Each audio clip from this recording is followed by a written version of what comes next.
Keep a fire burning where Joshua representing for comes audio son. Right. Keep a fire burning where Joshua representing for comes audio son. Right.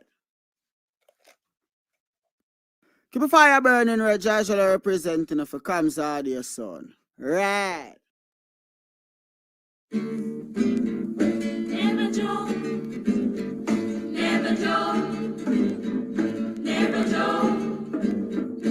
Oh, money never, money never, money never, money never, money never, money. Now know what you can I do. Money, money never, money never, money never, money never, money never, money. You can keep your conniving money. When you've been knocked for a bum, you know, bills tell me money. Now because your money done, you come with conniving money. When you had your pocket full, you know, bills tell me money.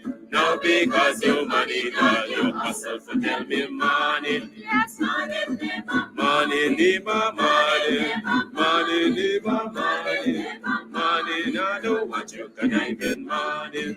Neighbor, neighbor, joker. Neighbor, neighbor, joker. Neighbor, neighbor, joker.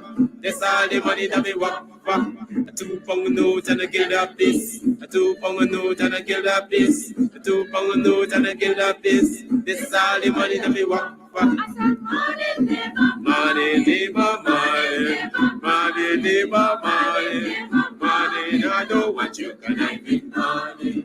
Oh, Joseph. Guyana and Guyanese, at home and abroad. Tune in to Guyanese Morning Time, hosted by Kadaki Amsterdam, where the sun always shines. Guyanese Morning Time, the people call it Guyanese Morning Time. Rhythm, Guyanese Morning Time. Intelligence and knowledge run the front line. We go again, Guyanese Morning Time. The people call it Guyanese Morning Time. Rhythm, Guyanese Morning Time. Intelligence and knowledge run the front line. We go again. We rise up early morning watching Comes TV, where wisdom and knowledge, yes, it is the key. Exposing corruption over land and sea, where the wicked politicians they try to trick me. Guyana is a land for everybody. With 6 races should live in harmony. There's one set of people getting aisle money. There's one set of people doing the thievery. Beep. Guyanese Morning Time. The people calling Guyanese Morning Time. Rhythm, Guyanese Morning Time. Intelligence and knowledge run the front line. We go again, Guyanese Morning Time. The people calling Guyanese Morning Time. Rhythm, Guyanese Morning Time. Intelligence and knowledge run the front line. We go again. This is a program that you all can see, sharing your views and your integrity.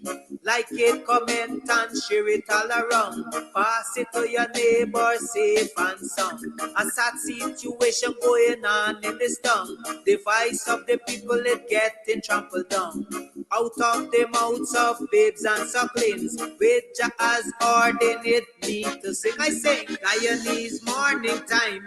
The people calling Guyanese Morning Time. Rhythm, Guyanese Morning Time. Intelligence and knowledge run the front line. We go again, Guyanese Morning Time. The people calling Guyanese Morning Time. Rhythm, Guyanese Morning Time. Intelligence and knowledge run the front line. We go again, fooling the people. You're promoting evil. Stop lying to the people. You are a part of the cycle. Stop fooling people. You're promoting evil. Stop lying to the people. You are a part of the cycle. I say, Guyanese Morning Time. The people calling Guyanese morning time. Rhythm, rhythm, Guyanese morning time. Intelligence and knowledge run the front line. We go again, Guyanese morning time. The people calling Guyanese morning time. Rhythm, rhythm, Guyanese morning time. Intelligence and knowledge run the front line. We go again. They got Breakford, Bork and Mark Benchcop. David Hines and Kadaki Amsterdam. Sherrod Duncan, Nigel London. Normal Brown and Gavin Matthews. Big up Paslow, Port People Governor. Simona Brooms, Robin Simpson. Hampton Green and Winston Jordan. And yes, we can go right on and on. Guyanese morning time. The people calling Guyanese morning time. Rhythm, rhythm, Guyanese morning time. Intelligence and knowledge run the front line. We go again, Guyanese morning time. The people calling Guyanese morning time. Rhythm, rhythm, Guyanese morning time. Intelligence and knowledge run the front line. We go again. The relatives and friends of young Wyndham Bacchus, they deserve justice. The family, the relatives and friends of our in Boston, they deserve justice. The family, the relatives and friends of Peter Headley, they deserve justice. And so when we say that Guyana is an apartheid state, we have the evidence to show.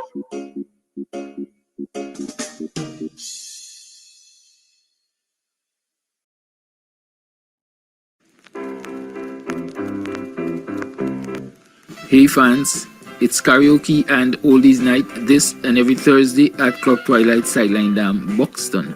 Dance to the magical songs of yesteryear by popular DJs and Camps Audio. Admission is free. Come out, let's make memories at Club Twilight Sideline Dam, Buxton North.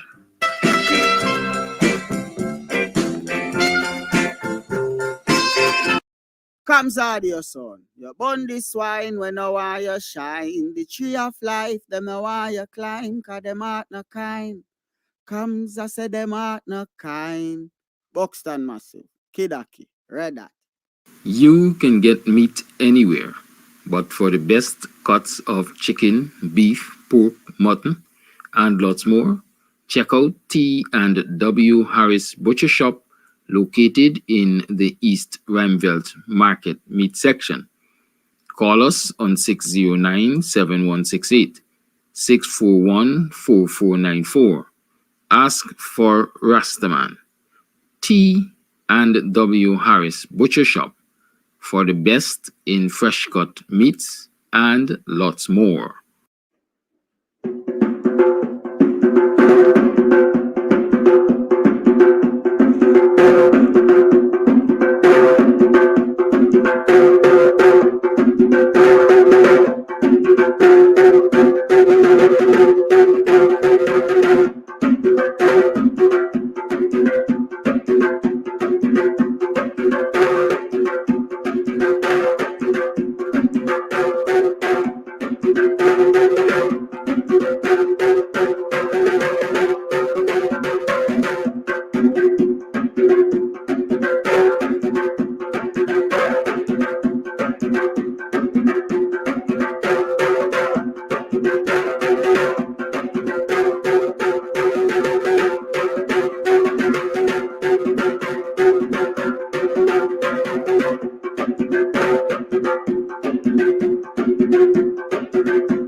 This is most unkind governments. Hello, good morning.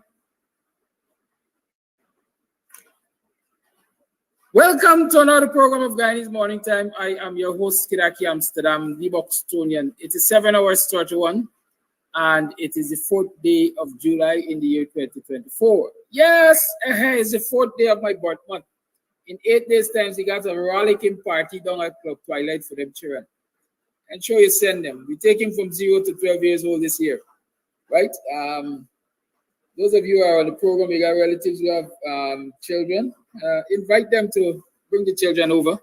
There's no charge for anything, it's just goodies, right? So what time this party starting? This party will start about 11 o'clock. Yes, right? This party should start about 11 o'clock. Or should I make it a 1 o'clock party? Granny used to say you must eat before you left home, regardless of where you're going. And so should I give the children an opportunity to eat before they come, or should I just let them come and enjoy the goodies? I don't know, but I know we got a party on the 12th, and so you will get the full details on what time that party will start and so on. Good, but it's a party. They're gonna have fun. The trampoline is here. We got seesaw. We got things for them to have fun with. Good. So, and they will leave with some goodies, I'm sure. So encourage your neighbor. Right? Encourage your neighbor. Let us send out them children and so on and so on. School is closed. School is going to be closed this Friday. And so we're doing the party, and at the time when schools will be out. Good. How was your last night? How was it yesterday? What happened? Y'all tell me something that went on. You know, I like to get in the tech-ups. Right? Y'all gotta share the tech-ups with me. I noticed a certain social media person. I know them as influencer or what, because quite frankly, I don't think they're going to influence me. I noticed a certain social media person or personality. Well, as I usually say, people are always looking for relevance. And so when you don't have your way at point A, you're going to go to point B and you're going to try. Right, Gwendolyn? Yes, Gwendolyn. When you don't get to point A, you're going to try point B. A person cuss out Narn, they cuss out Narn, they cuss out Narn. Narn come and win the Congress, the leadership race. So Narn retain this leadership position. Now the person cussing other people for liking Narn, or for encouraging Narn, or for embracing Narn, or for supporting Narn. There's no wrong with some of y'all. You don't know when to back off. You must know when, you know, your bullet is spent.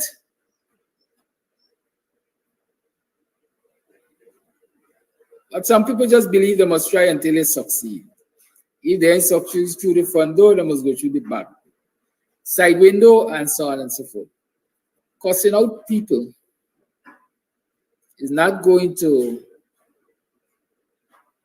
get you whatever you want. At least not in this instance.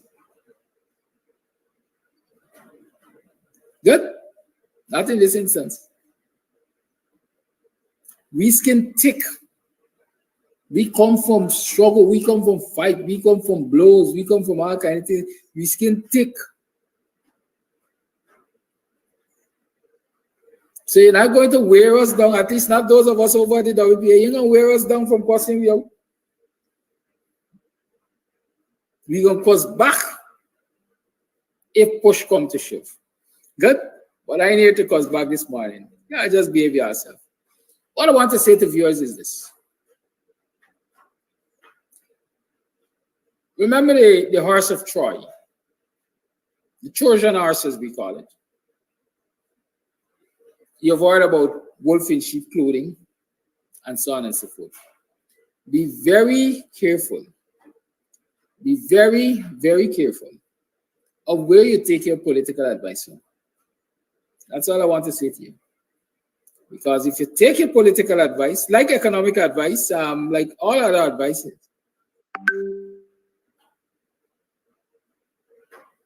if you take your advice from the wrong place, you could end up in some problem. Understand that? If you take bad economic advice from people, you're going to make bad economic decisions and you're going to end up in problems.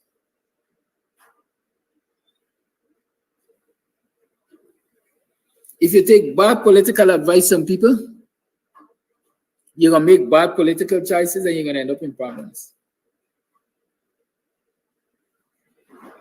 Let me explain this to you. You could be angry with your political leader. You could be pissed, as we like to say, with your political leader or leaders. Because there is no single leader in any dispensation. You could be angry with them. But the one thing you must not let that anger do is rob you of the right to vote. Don't let it rob you of your right to vote. Don't let nobody come and tell you, don't vote. Because they are angry with this political leader or they are angry with that political leader. Don't do it. Exercise your right. A lot of people like say, I ain't gonna vote.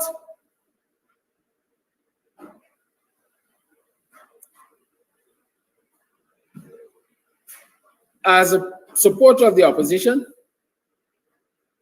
if you don't vote for the opposition and you don't vote for the government, you have supported the government. Because there's one less vote to remove the government from office. Understand that?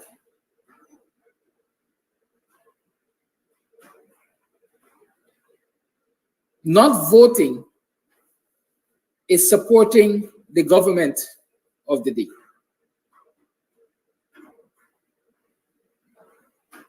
And so don't let nobody tell you don't vote. You all understand what I'm saying? Don't let nobody tell you don't vote. As far as I'm concerned, the race for internal leaders is finished in the ASC. It's approaching the end in the PNC because I understand it's still going through those ballots for central executive members, I think. Right? A lot of people are asking what was wrong with the results, where the results are, why we didn't get the results yet, and so on and so forth. My understanding is a large number of persons contested those elections. Excuse me, the first report that was given by Vincent Alexander indicated the number. I can't remember if it is 30 persons or what. Right? But a large number of persons contested those elections. And so I understand it is painstakingly slow, sifting through the ballots to apportion votes to the several contestants. Good? A lot of people might say it's taking too long. Voting was concluded on Sunday, and today's Thursday. Why it hasn't been completed? In my own rationale, I'm saying PNC is not GCOM.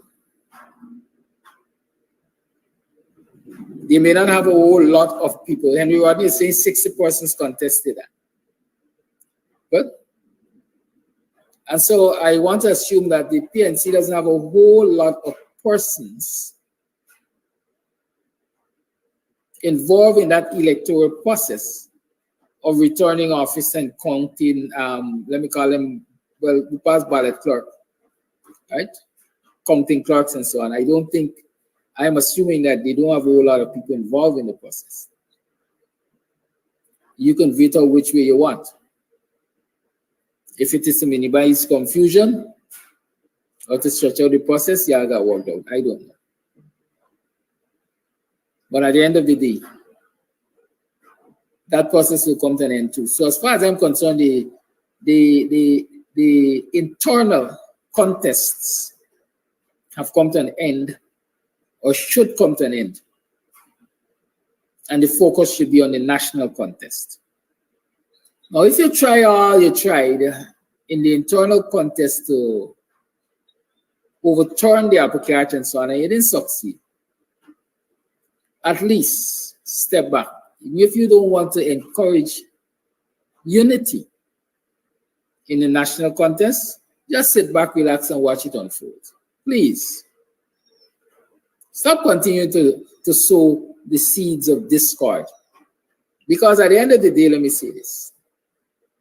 It is the ordinary rank and file citizens of this country who will have to endure the sufferings.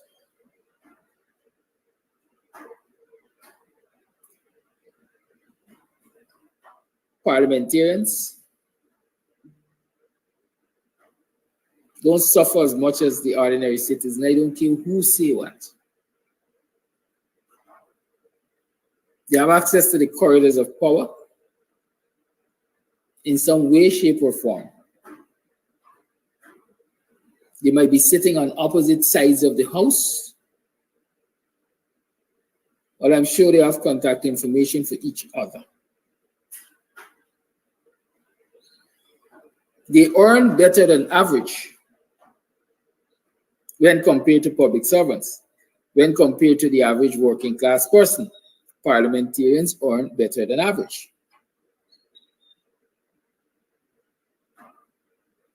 They have what I will say is the luxury of having 2 or 3 jobs. Because parliament or parliamentary representation is not a full-time job in that you don't have to be in parliament every day 24/7, 8 to 7, 8 to 5, or 9 to 5, 8 to 4. So you can be a sitting parliamentarian and you can also hold down a full-time job. There's several examples I can give. I just don't want to call nobody name for people believe that I got a problem with them. But look around for yourself and you will see that there are parliamentarians who are holding down a full-time job and being parliamentary representative. There's nothing wrong with that. But that gives them the opportunity to live a better than average life compared to the ordinary citizens. Okay, folks? And so when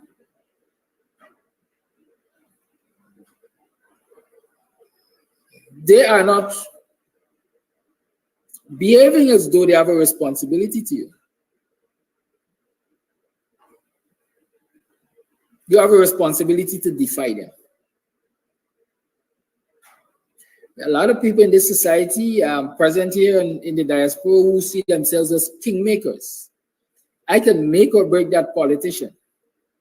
I can control that politician. And when they don't get their own way, then they adopt a scourge the earth policy without taking into consideration that their scourge the earth policy, the only people that usually get burnt or get 3rd-degree burns are the ordinary citizens of this country.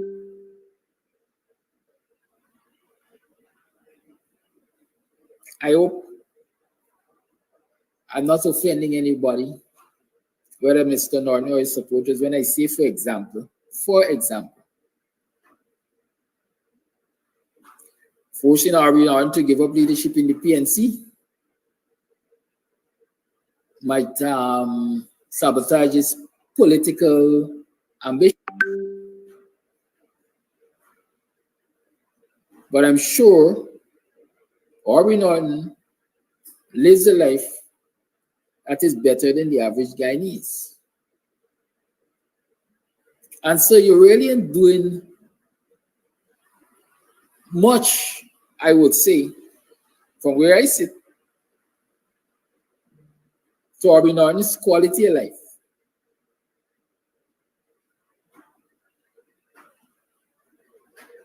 But if you rob Guyanese of having the best possible leadership in government or even in opposition, you are affecting the chances of the citizens of this country getting good representation, getting good governance, and getting ultimately a better quality of life.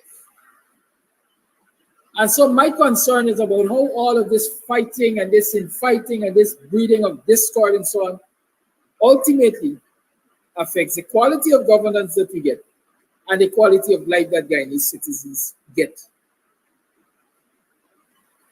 And so, quite frankly, I'm telling some people, and I'm saying it quite frankly here, a lot of people need to take several seats. Rest yourself.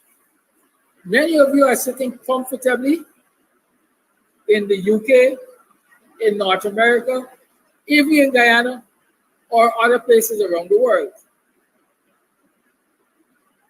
Old people say, if you can't say nothing good, don't say nothing. If you cannot aid the fight, if you cannot aid the struggle, even with your words of encouragement, for us to see the backs of the PPP, I beg you, shut your mouth. I beg you, shut your mouth. I beg you again, please shut your mouth. Take several seats. If you cannot give words of encouragement to get rid of the PPP, please take several seats. Because our ultimate aim at this time has to be to remove the PPP from government in the next election. They don't have our interest in that. And so if you too are doing things that are inimical to us achieving that goal, then you too don't have our best interest at heart.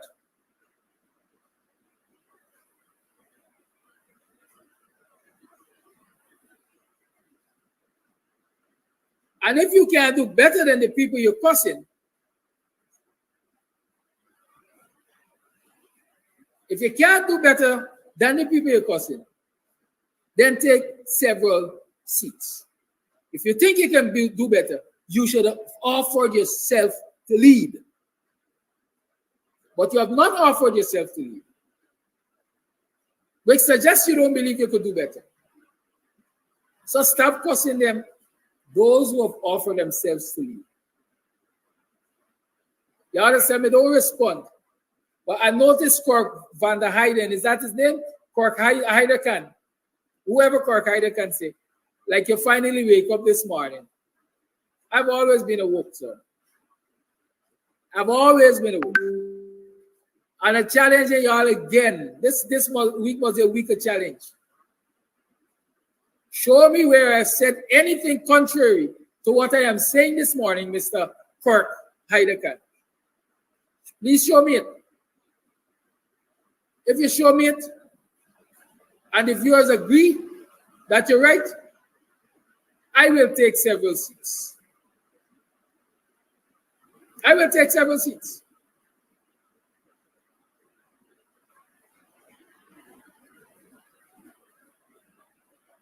That's my encouragement this morning. For all those of you who still believe that you gotta be cussing people, and in cussing them, telling people, yeah, I don't want to vote still. Sometimes I listen to some of these personalities, right? Sometimes I listen to a lot of these personalities, and they force me to think outside the box, and I say, like this one, they're on a payroll that we don't know.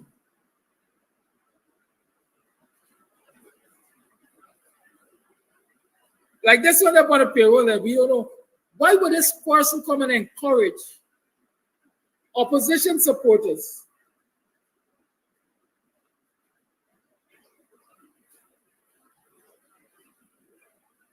Why would this person come and encourage opposition supporters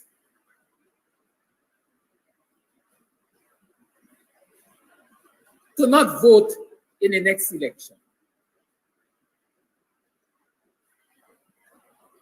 Well, because they got the ear of these opposition supporters and their ego bigger than the national cause, or they think that their ego bigger than the issues which are confronting these people. Then I ask myself, like the Almoni greasing somebody. Almoni is a slippery and a greasy thing, it could grease our body. I say, I don't care how loyal you claim you're loyal.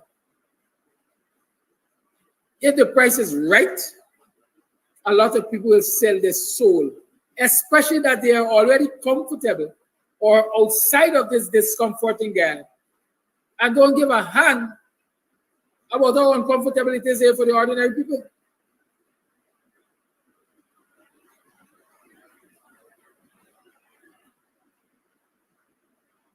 Can you imagine getting an approach from somebody through the underground or somewhere and say, hey,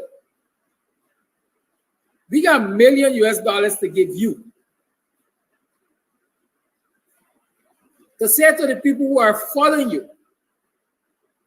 don't vote. Don't vote. That's all you got to say to them. You ain't saying to them who to vote for. You ain't saying to them who to vote for. You're saying don't vote. In your little minds, if I can call it that, you're thinking, if I tell people don't vote, I'm not creating any harm. At least I ain't telling them vote for the PPP. So those who vote will vote against the PPP, and they're going to get to remove the PPP. And I get $1 million, I ain't have to do much. Think outside the box, people wake up. It's called voter suppression. Voter suppression. When you tell them not to vote, you're suppressing the opposition votes.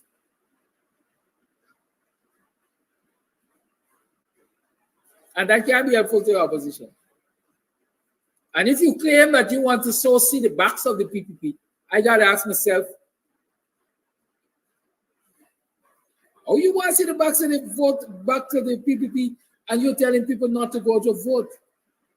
When you know for a fact that, especially in these elections, the opposition needs to get 90% of its voters out. At least 90% of its voters out. That's the message we should be telling them. Hey, it's important. 90% of y'all gotta ensure y'all come out to vote. 100% is better. But we know some of y'all like lazy boys, lazy affair attitude, drag back and expect somebody else to do it. Happy birthday, Brentmore. Crabs marching. And when crabs marching is a happy season, at least to me. Right? So y'all understand this thing? Don't let them set you up. Don't let them set you up. Because in setting you up, who knows, their bread might be well buttered. Inside, outside, and around the edges. Don't let us set you up. It's 7:54 hours, 6 minutes to the 8 o'clock hour. Let me remind you that Kingdom Foundation, I think that's the name of the, let me get it right. Sometimes I can be guilty of a whole lot of things. But I don't like to give wrong information.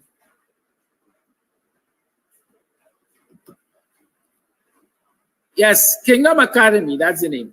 Kingdom Academy It's hosting its reading camp. It's summer reading camp, as they say, from the 21st of, no, sorry, from, why do I always do that? Excuse me. From the 8th of July, right, to the 24th. Classes start from 9 in the morning and goes until 11, and go until 11. Classes start at 9 and go until 11, Mondays, Tuesdays, and Wednesdays. Monday, Tuesdays, and Wednesdays. Early bird registration is still open. Registration is still open up to July 6th. Registration is from June 21st to July 6th. So you have about 2 more days to complete your registration. Good. Early bird registration ended on the 27th of June. The general cost is $5,000 and the early bird cost is $4,500.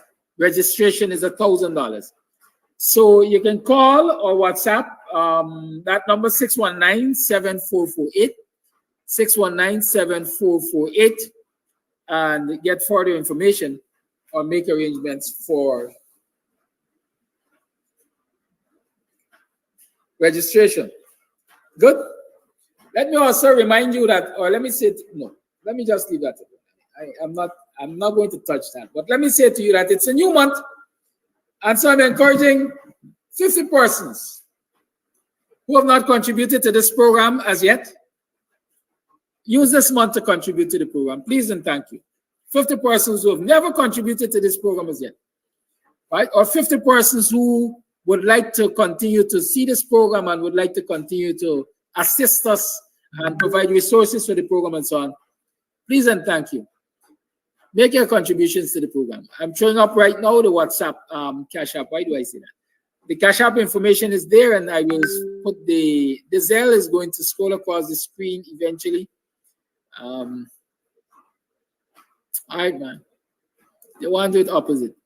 The Cash App will scroll across the screen, and the Zelle is right. You can't get it right this morning. It's right here. Yes, good. So please contribute. Make your contributions. As I said, this thing don't run on water. Don't run on breeze. But when I got blackout and so on, we got to run generator and so on and all kinds of things. And when we're doing program, we got to run lights and so on and all kinds of things. And I can't tell you all everything, but I am seeing, based on its operation, that sooner rather than later, we're going to have to replace part of our apparatus here. Good? So that we can continue to bring you that quality program.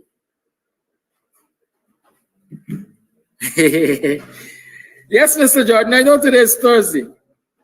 I was pacing myself. So I'm calling Mr. Jordan now, and we're going to start Jordan and the economy.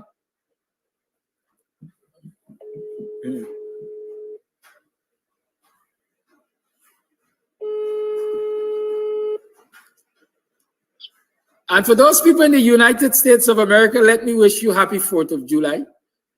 Yes, it's July 4th. It's Independence Day. So happy Independence Day to the citizens and government of the US of A. Uncle Sam, as we call it. Right? Enjoy your Independence Day and show some independence in thinking. Mr. Jordan, good morning, sir. Welcome to the program. Good morning, Kidaki. Good morning. I don't know why you would be doing me this at all. Why doing it, man? You're getting racial and discriminatory. Well, maybe I learned it from the PPP because Guyanese like racism and discrimination. They're accepting it from the PPP. So why not me? I notice when it's your country, man, you start on time and you give you a long time. You're buying overtime and all kinds of things. But when it comes to Thursday, I got to ever so often remind you that Thursday is happening. No, sir, you don't have to remind me. Let me explain this to you. My program has structure. A lot of people don't pay enough attention to recognize this structure, right? I have to start, as you say, earlier than I will start with you, from a countryman according to you, because there's a call-in segment, right? So when no, but I still gotta explain. Some people just want to know and let us pick up fire rage, as we say, right? So I start earlier when there's a call-in segment because I have to make provision for that. Usually when you and I talk on the program, there's no calling, right? Yes. And so I have to make provision for that too. Good. Good. Don't be like them old Morris Oxford, you know, and take brand. Don't take brand. All right, let me talk about this. Apart from what you're going to talk to us about this morning, I've been asked for several weeks now to ask you about the letter of credit, right? The letter. Yes, I think I had answered that a while back. It's being asked again. You know, a letter of credit is a business. I put it this way. Let us leave it because I will do a whole series on it. Okay. Let us leave it for say not next week. I gotta tell you privately about it. All right, good. We'll talk about that. Let's leave it. And we right. can do a business session as opposed to doing it in this session where coalition is in the air. Is that so? Yes, but the other thing I want you to address quickly, if you can, is I noticed the announcement that I think the World Bank now has a permanent representative in Guyana. But let me tell you something. World Bank had a representative in Guyana a while back under the PPP, the then PPP government of I think Jack Deal. Or he might have inherited her when he became president. Then, of course, you know that period when people were given feral blasts and so forth. And the World Bank picked up its bat and left. And Guyana's and operations for Guyana was being dealt with out of Jamaica. When we came into power, I made it, and the coalition government made it a mantra to try to get the World Bank back into Guyana. And so everywhere I went, and every high official in the World Bank that I spoke to, I asked them to reestablish the office because I find it a bit, uneasy that relations in a country like Guyana was being dealt with from as far as Jamaica. And while they were appreciative and while they empathize and so on, I could see a bit of reticence. However, hope came towards the latter part of our term in office when they suggested that it's under active consideration, but it was a question of funding. Eventually, they did establish arrangements with Guyana. That lady has been here now for the last, I would think, about 2 years or 3 years already.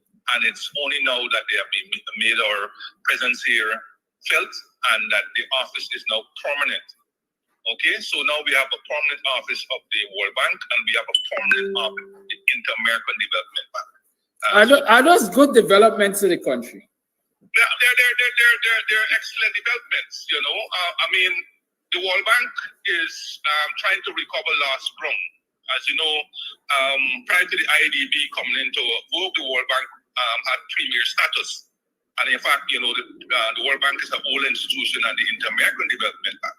The World Bank, along with its sister organization, the IMF, was set up in the post-World War II with the aim of assisting those countries that were ravished by World War.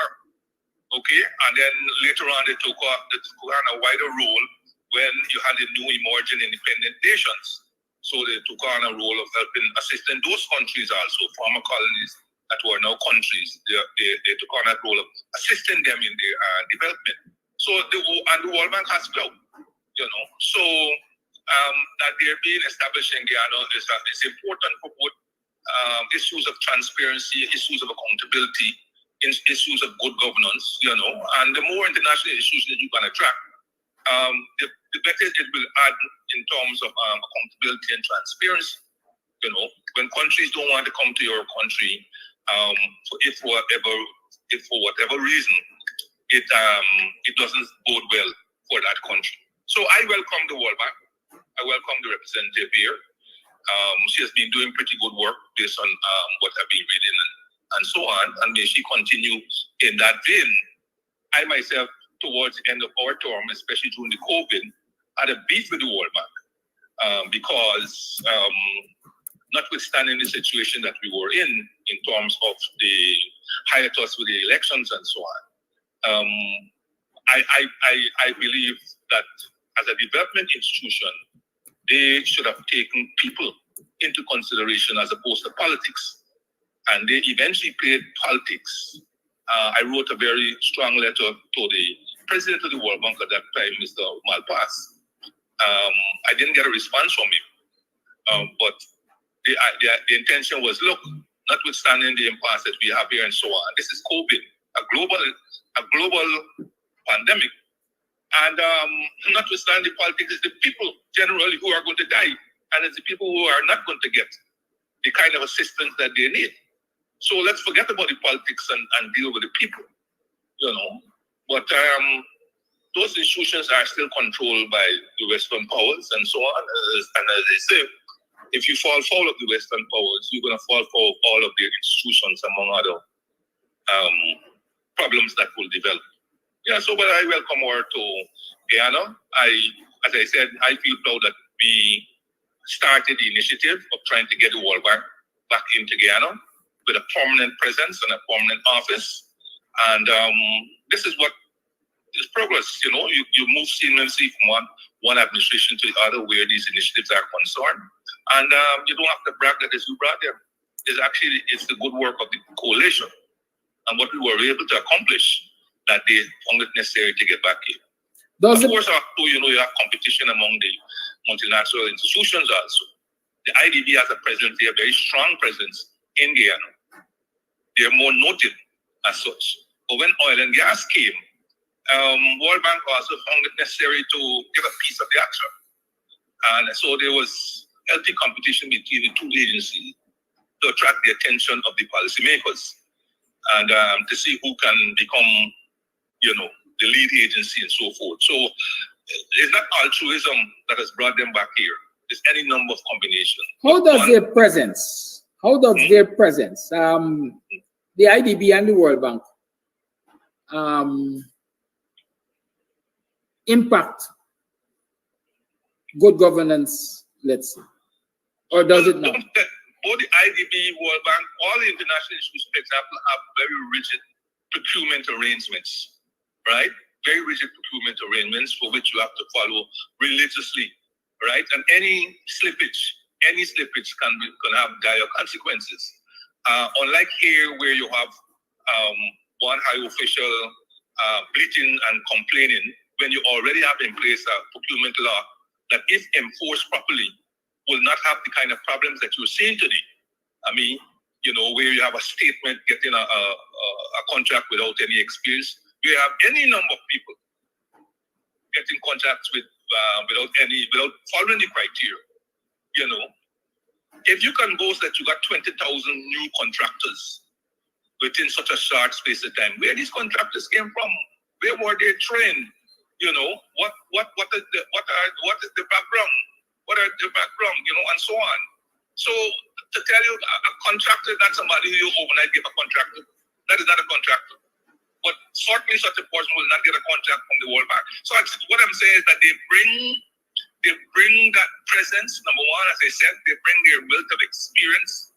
Okay, they are going to increase their portfolio. And once they have an increased portfolio in Guyana, portfolio of projects, then they'll want to have a presence to ensure that problems that you get in the procurement and in the project implementation and so on, those are minimized as far as possible, right? Like I said, they bring their presence, and their presence will bring the wealth of experience that they have behind them.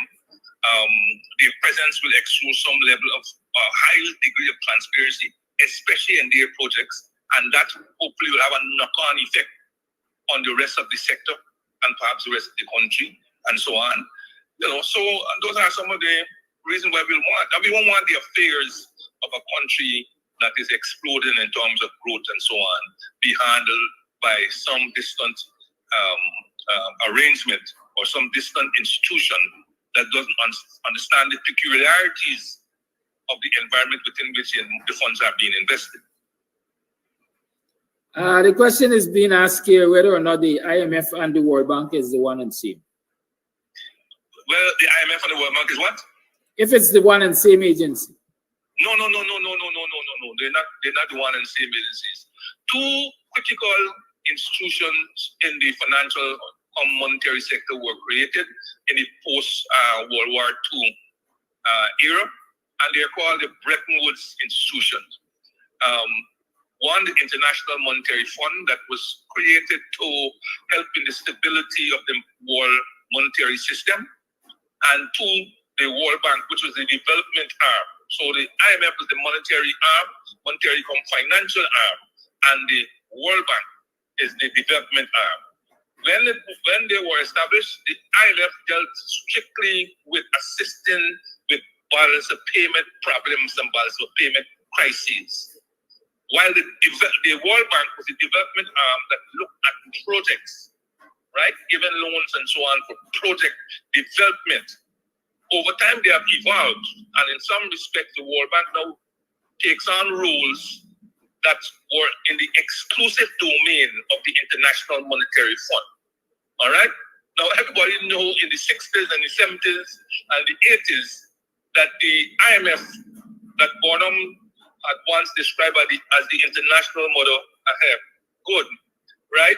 Because they had that acronym because of the very severe programs entitled structural adjustment programs that were given to countries who found themselves in balance of payments and other structural problems, right?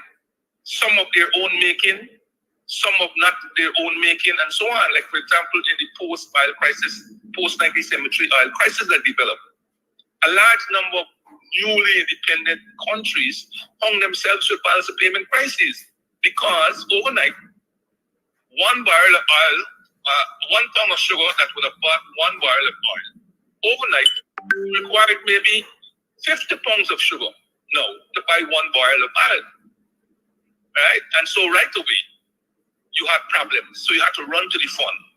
Some of these problems are deemed to be short-term, in which case you had a facility called a standby arrangement, which you could have got almost immediately.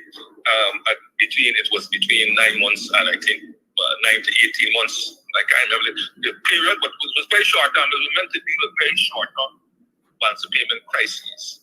And then you had other funds that the fund had that were 2 years, 3 years, and so on. But to get these funds in tranches, right? So they didn't disburse the funding in a lump sum. It was disbursed in what you call tranche, after you would have fulfilled a set of criteria for getting access to that tranche. Okay, so the criteria might have been: 1, you have to devalue by 20%. 2, you have to cut 10% of the public sector. 3, you might have to freeze wages. 4, you might have to deregulate prices. 5, you might have to remove inhibitions on exports. 6, you might have to start reducing the number of public sector entities, and so on. So, and then you'll get a certain amount. Then you have another tranche where you have to go deeper, and so on. So ultimately, those tranches tended to affect mostly the people at the bottom, right? And those people on fixed incomes, those people at the bottom, and so on. I don't remember if people remember 1982, around 1982. The then Bonham government came up with this brilliant idea of redeployment, where 12,000 people were, quote unquote, redeployed. They were redeployed out to the public sector, right? So I don't remember if people remember that, right? So we call it retrenchment. Well, you know, it was called redeploy. Redeploy, not retrenchment. That's a harsh word. But redeploy perhaps meant the same thing, right? But some people, I think the concept of redeploy was that while a lot were retrenched, some people were moved from the cushy jobs and so on and sent to where they were needed, some of them in the regions and so on. And because you couldn't just make that abrupt change from your place of abode to some region that you were being sent, you essentially retrench yourself, so to speak. So there were a lot of stratagems and so on. Perhaps we can identify a period where I will go through all these different arrangements and so on. I promise to do a whole thing on the ERP and so forth. But I want to mention a couple of things really on coalition, because I think that was that is in vogue. Go right ahead.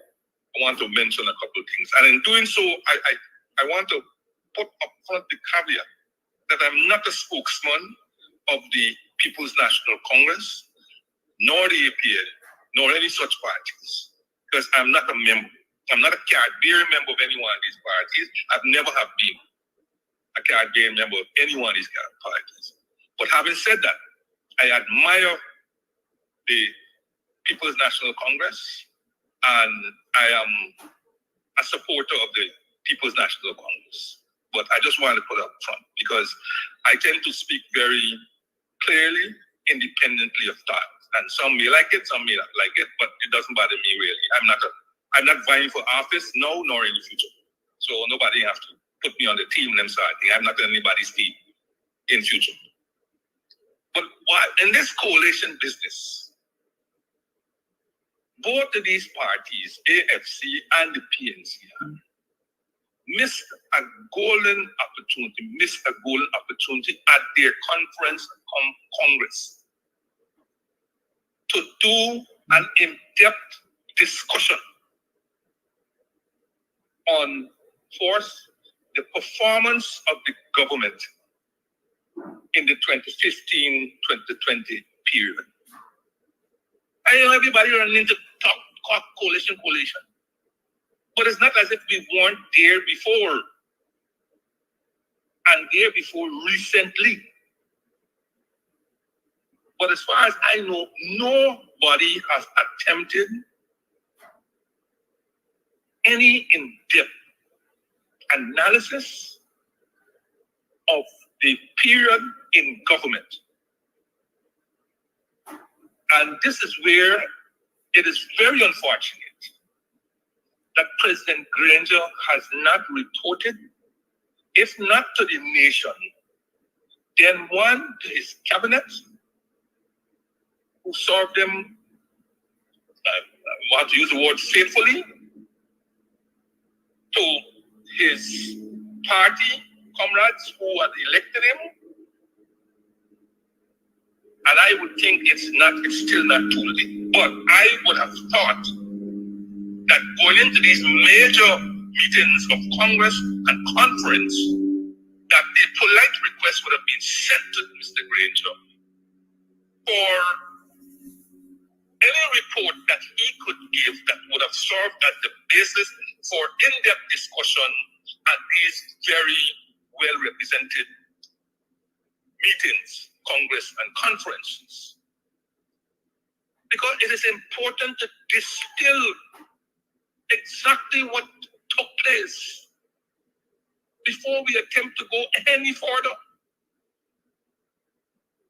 I know of no place where before you can move on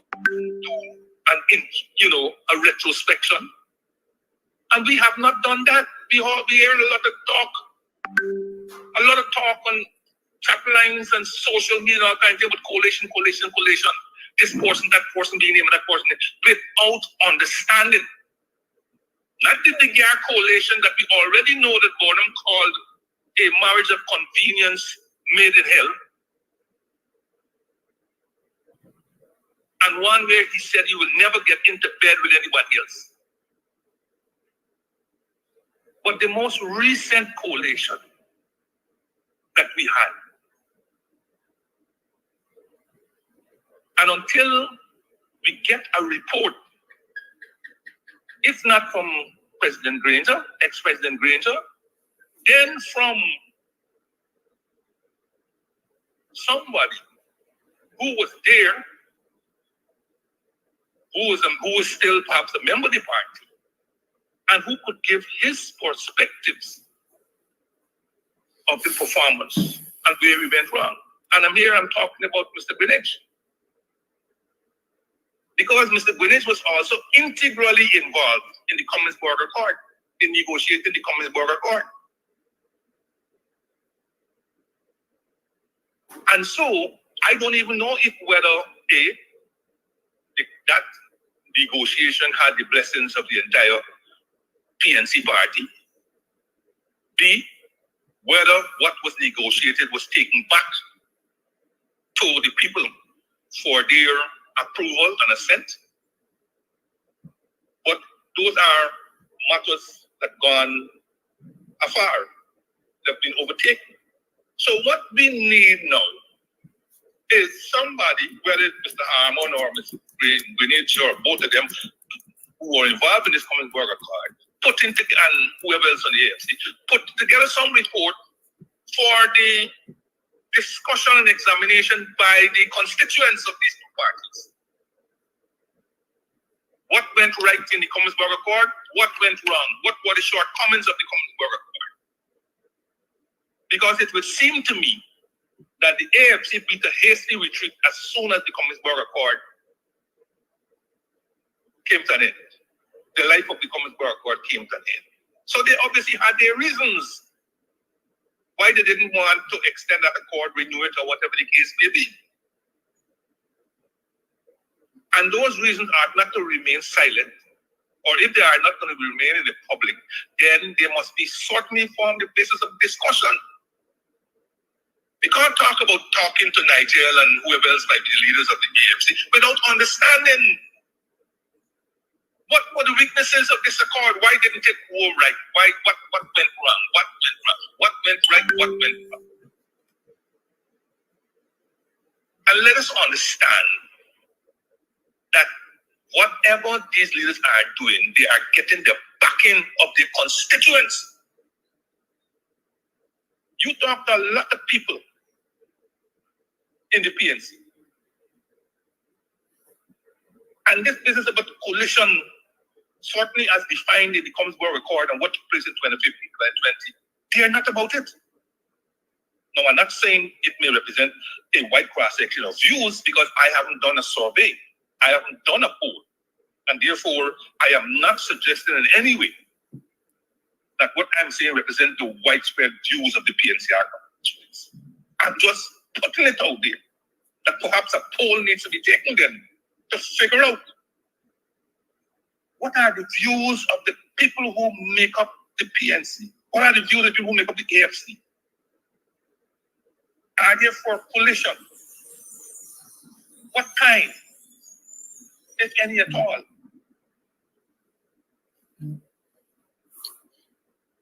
So that's the first thing I think. We need to step back. We need to step back and try to get some reporting of the performance of the government and the performance of the Cummins Burger Accord for in-depth examination. Now, the Congresses have gone, so their next level of these parties should be able to do that work before any formal talk about coalition is entered into. Because we will be ending up in the same place, or worse, than the 2015-2020 period. Secondly, what are we going in the coalitions for? Because it seems to me we keep dwelling on who gonna get this minister and who gonna get that minister or who gonna get that post and which post. But nobody seems to want to think what it is that we're going in this coalition for. If the parties who intended to form this have put out any program out there where the intended parties see commonalities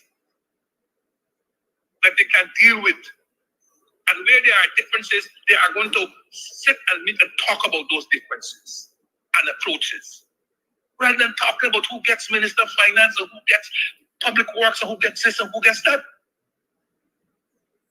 That to me suggesting that all you want the coalition for is to share up the spoils of office, as opposed to a program designed for progress and development of all those people who are suffering out there. You want the coalition just to divide up the spoils of office? Do we want a coalition in which we sit down and we iron out how many positions you can get and how many positions that can get and so on? Let me tell you something. I heard yesterday David Hines and so on. And while I'm loath to form any discussion or critique or whatever he said yesterday, I wonder sometimes whether it's not better for us to do exactly what I'm saying before we come out and we say some things. Because it's not for the first time I'm hearing Dr. Hines, as erudite as he is and so on, say things which I personally believe he doesn't have the full facts on. One of them was this whole story to do with our with the initiative with Buxton, Bedford-Wacton, Ithaca, and Moco. And you remember I sent you information that you passed on to him. And he agreed to do a whole program of it. Unfortunately, events have overtaken that. Events have overtaken that, and I hope he will come back to it sometime. About it, I met him at Oscar Clark's funeral, and I reminded him about it. And he said, "Oh shucks, yes, I remember," and so on. So I'm hoping. But I mean, we have to be fair and take fairness where it is. And fair can only come from distillation of full information. But as I said, I don't want to think. But let me say again, coalition of the kinds that we have formed is a marriage of convenience indeed, made in hell. It was very difficult. I give Mr. Granger 7.5 out of 10 for managing that coalition. It wasn't easy. I looked at him and very often I internally sympathized with what he had to deal with. You know, Mr. Jordan, you were close to Granger, so you would know what he had to deal with and can sympathize with him. From 2020 to now, the nation has been expecting Granger to address them so they can know what he had to deal with and but maybe sympathize with him. This is what I'm saying, Kadaki. That is why I put it very much on the table there. That Mr. Granger owed it to his constituents, he owed it his cabinet members, and so on, to put a full report out there. I said it up front. Not going to shy away from it. I said it up front. And like I said, I'm not a spokesperson for Mr. Granger or so on. I'm talking from a very independent member of that cabinet. Because like I said, in a previous program, Mr. Granger used to say his members of the APNU plus the AFC plus the Jordanite party of one. Because I wasn't a member of anybody's party. I was one. And therefore, I made a lot of observations there. And like I said, I could give him 7.5 out of 10 for trying to manage a very difficult situation. Very, very difficult. Even of the kinds that Dr. Hines referred to yesterday. No, I think you everybody realizes that the PNCR is the largest by far in the coalition that was formed. The largest by far. And their magnanimity agreed in the Commonsburg Accord to give to the AFC 6 plum positions. No question about it. There's no discussion, there's no argument about it. 6. The prime ministership plus an additional vice presidency in the form of public security and senior ministers, other senior ministers in the cabinet of public infrastructure, tourism, business, agriculture. Did I miss any? But those are essentially it. And those were inscribed in the Commonsburg Accord. Also inscribed in the Commonsburg Accord was a 60-40 split. 60% APNU, 40% AFC. And that split itself formed a basis of stymie in the cabinet. Because every time you create an additional 2 persons, you have to create one for the AFC. So you're moving from a situation where you should be concentrating on progress and development and so on, to this whole delicate balancing of a mathematic formula and all this kind of story. And did I remind that it was President Granger's magnanimity that he also gave the AFC a 7th position, in that he named Mr. Raphael Trotman initially as Minister of Governance and the Environment, and then soon thereafter with a full ministry of the Ministry of Natural Resources. So in a sense, they had 7 positions. There was no other agreement on any other position of any other place. None that I know of. And in any discussion that I had with certain people that I know of, the agreement was a common board card with positions in there. But again, think about it. Every member of the coalition in the APNU represented had a ministerial position given to them.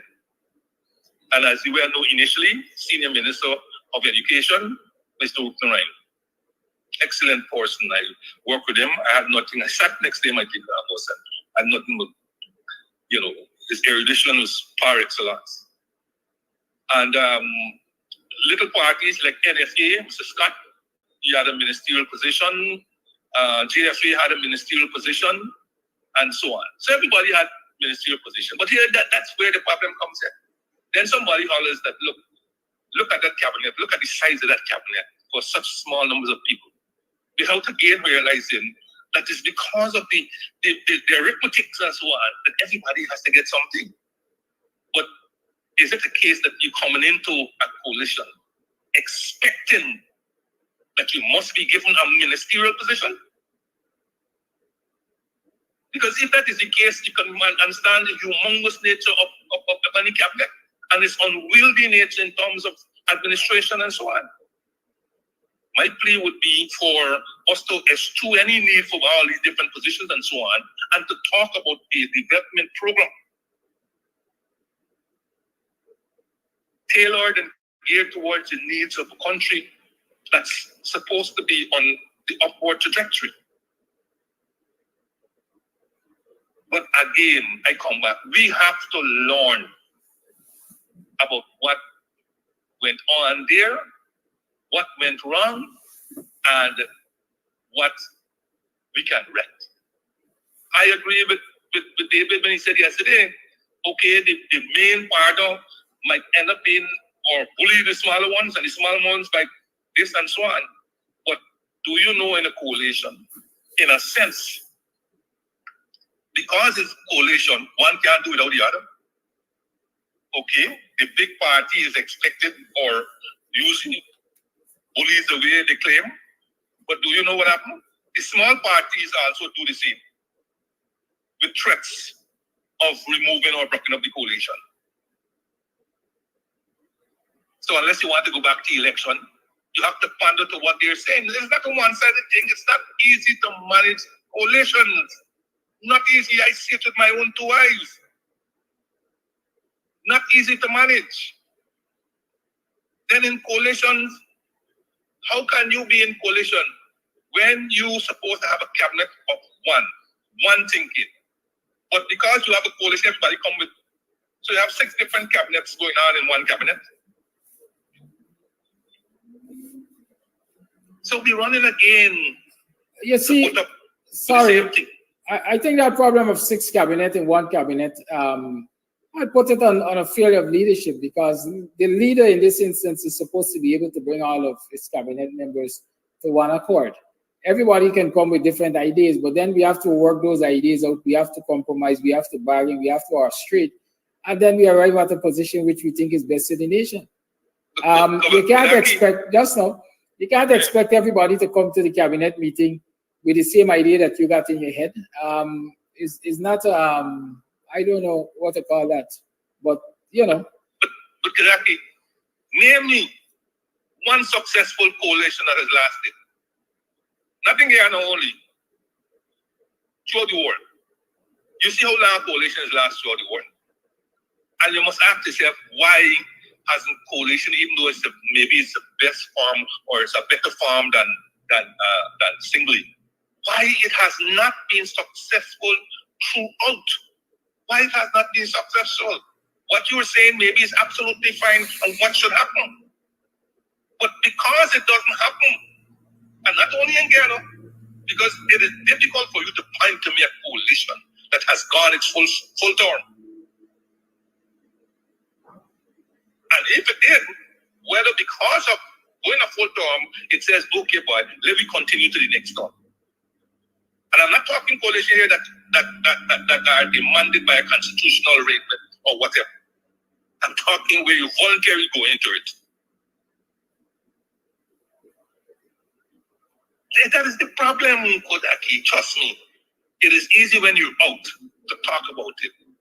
But in there, and I'm not even talking about managing individual personalities as such. And by the way, I heard you yesterday or the before, which you were quite correct in saying the sum of the parts is greater than the whole. That makes sense. But let me tell you something. If X party gets 34 and Y party gets 6, when they go individually, it makes sense for them to come together and you get 40. But, my brother, some people vote and you get 34 based on certain principles, certain personalities and so forth. Similarly, some people vote to the 6 and so on. But the day you coalesce, is the day some of them say, I'm not voting for that. I may vote for PNC or I may vote for WPA, but I ain't voting for them in the coalesce. You agree with me? Yes, it goes both ways. And therefore, 34 plus 6 individually may not be 40 collectively. May not be 40. It's not a reason not to go into a coalition. It's not a reason. But I'm saying we all have to take all these considerations because I'm saying to you, why would the AFC run out of the Commonwealth Accord if it was that sweet? And why there are still forces that suggested, boy, we lost the identity when we went there and this and that, and I don't think we want to go back and so on. And has anybody talked about the joinder? Has anybody talked about the joinder? Well, yesterday I did ask Dr. Hines discuss the joinder, but I think I know where you're going. So go right ahead. No, because for me, if you can't agree to a viable coalition, and right now, I think they're going to have a hard sell. They're going to have a hard sell because there's a lot of bitterness, if you want to call it that, about the way the coalition was hounded out of office, if you want to put it like that. And the actions that precipitated coalitions going out of office. The no confidence motion. There is a high degree of trust issues that still have to be overcome. And these don't be overcome by mere changing of leadership of one party. Trust issues go deeply. They go deeply. And it has to be a set of actions over a period of time that would allow that trust to return. And at a personal level, I don't feel that enough period of time has elapsed, nor actions to suggest that we have reached a comfort zone in the trust issues part. And for me, it's worse now. Because with so much money being thrown around,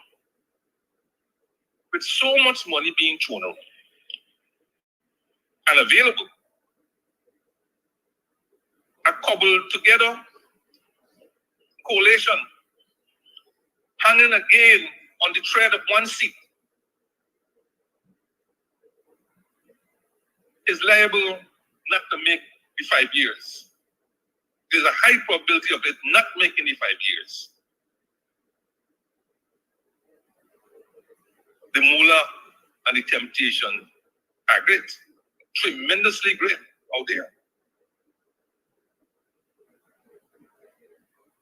So all of these matters have to be in control, because look, I remember Mr. Charandas, he used to sit close behind me And I remember his stirring speech for the 2019 budget. And as you remember, the 2019 budget was presented in Parliament and passed in December of 2018. And I remember his tremendous speech and how he blasted the PPP for the treatment of the sugar workers. And you can go on the Hansard, it's there. It's there in the Hansard. And his previous speeches where he condemned the actions of the PPP. All in the Hansard.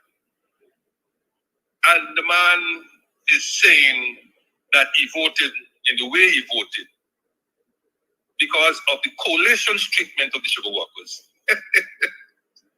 So you don't have to find a reason. You don't have to find a reason for the coalition that you're trying to couple together to collapse. There's one massive incentive out there.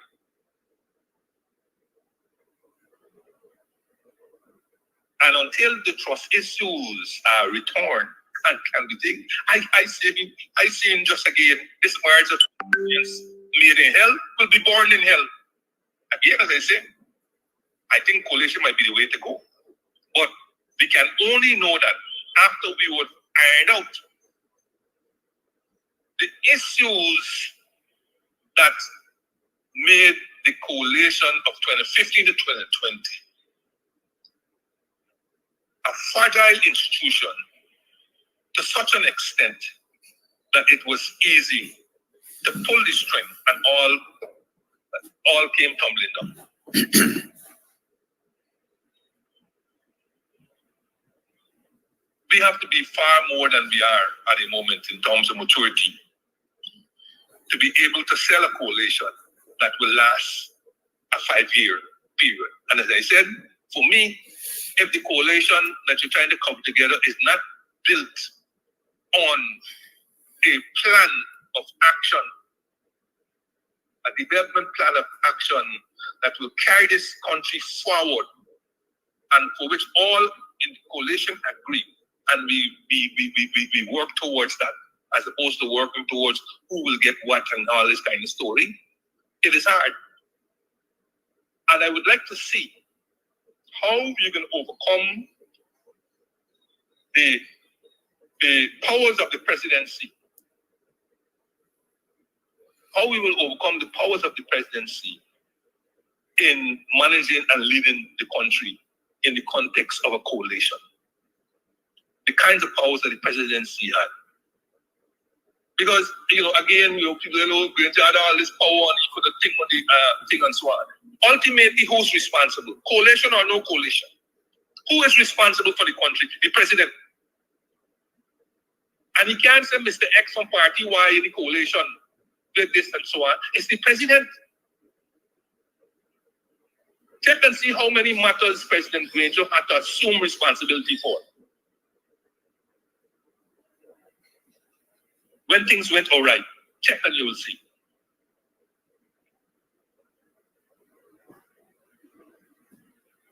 It is the president, but yet still, the president does not get to pick in a coalition his team. He doesn't get to pick his team. It is the individual members of the coalition who are nominating their members for particular positions. But having done so, they're not handed over to the president. They remain as members of the party. I've seen that.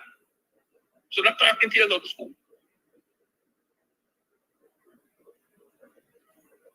You think if our nemesis wanted to discipline one of their ministers, they worried which party he came from? Well, of course, they don't have a coalition. But if it were the PNC or PPP, you think they will have to worry about disciplining one of their ministers?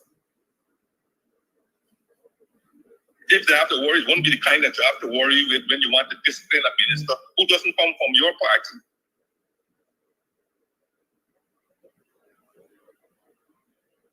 All of these matters you have to worry about. And don't say it's not leadership.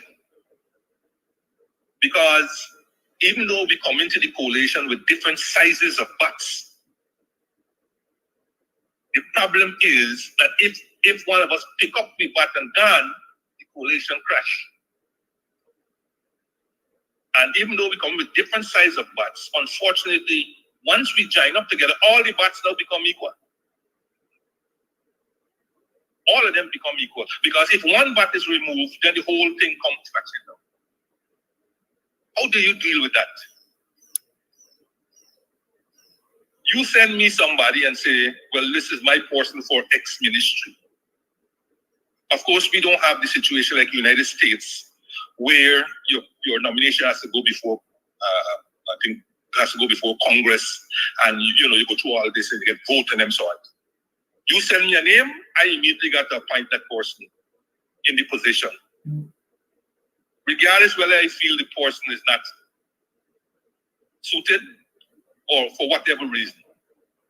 But yet still, in the Constitution, it says that the president may appoint any number of ministers who are his helpers. Who are his helpers.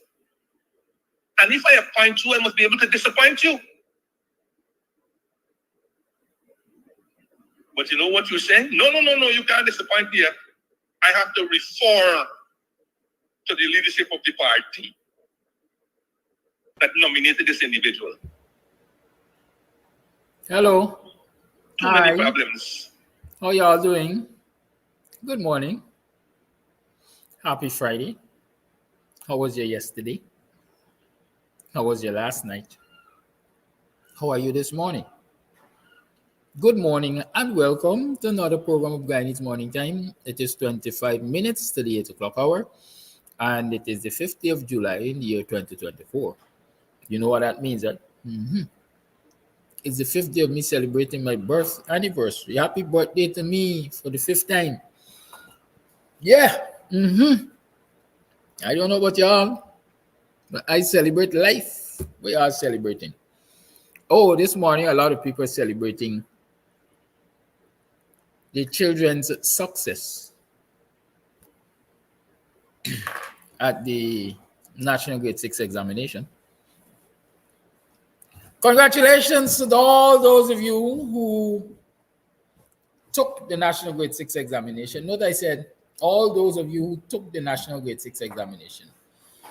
In my mind, there is no failure and there is no, there's no failure.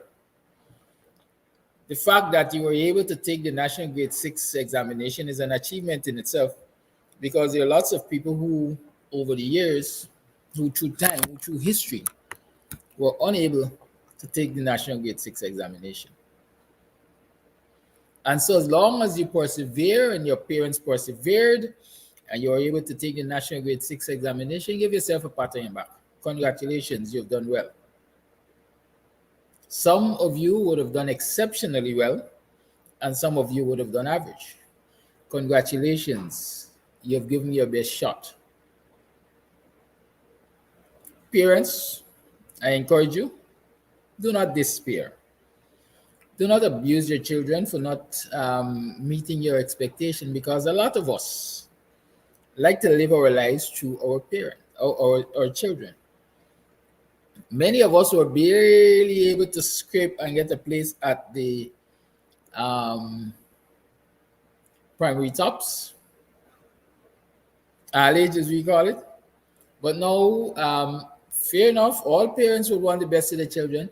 We expect our children to get to Queen's College and Bishops and St. Rose's and St. Stanislas and so on. Fair enough. Wonderful expectation, especially if you provided support. But you must also take into consideration the ability of your children. And so don't expect them to be magicians. Be realistic. So y'all don't go crucifying the child because they didn't get that quote-unquote top school that you wanted them to get. Encourage them, because the fact is, it is not always where you begin, but where you end. There's some children who are late starters or late developers, some of us say. What is important is that they complete the journey. Encourage them, encourage them, encourage them. When you look at the results of the National Grade 6 examination, don't just look at it for numbers. Don't just look at it for numbers. I can't recall, as a matter of fact, the CXA examination gives you profiles and it tells you where the child fell down and so on. I don't know that they do that in grade 6. Right? I don't know that they do that in grade 6. But I want to say that when you look at the child's examination results, I mean, right now the results are chaotic. Or as one broadcaster several years ago said, chaotic. Right? The results might be chaotic if you're talking about Sitaregal. But if you're talking about learned people, then the results are chaotic. Right? They are chaotic. Good.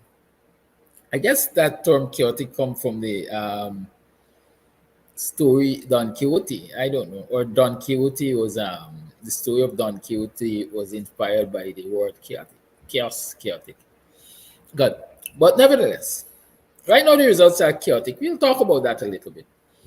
But when you look at the results, don't just look for numbers. The results can tell you so much about your child.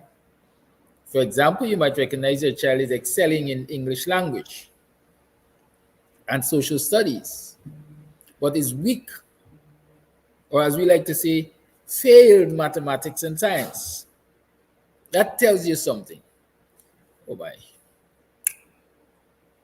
I got to go to my gate. Sorry.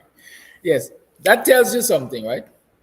It tells you that maybe your child is not science-oriented.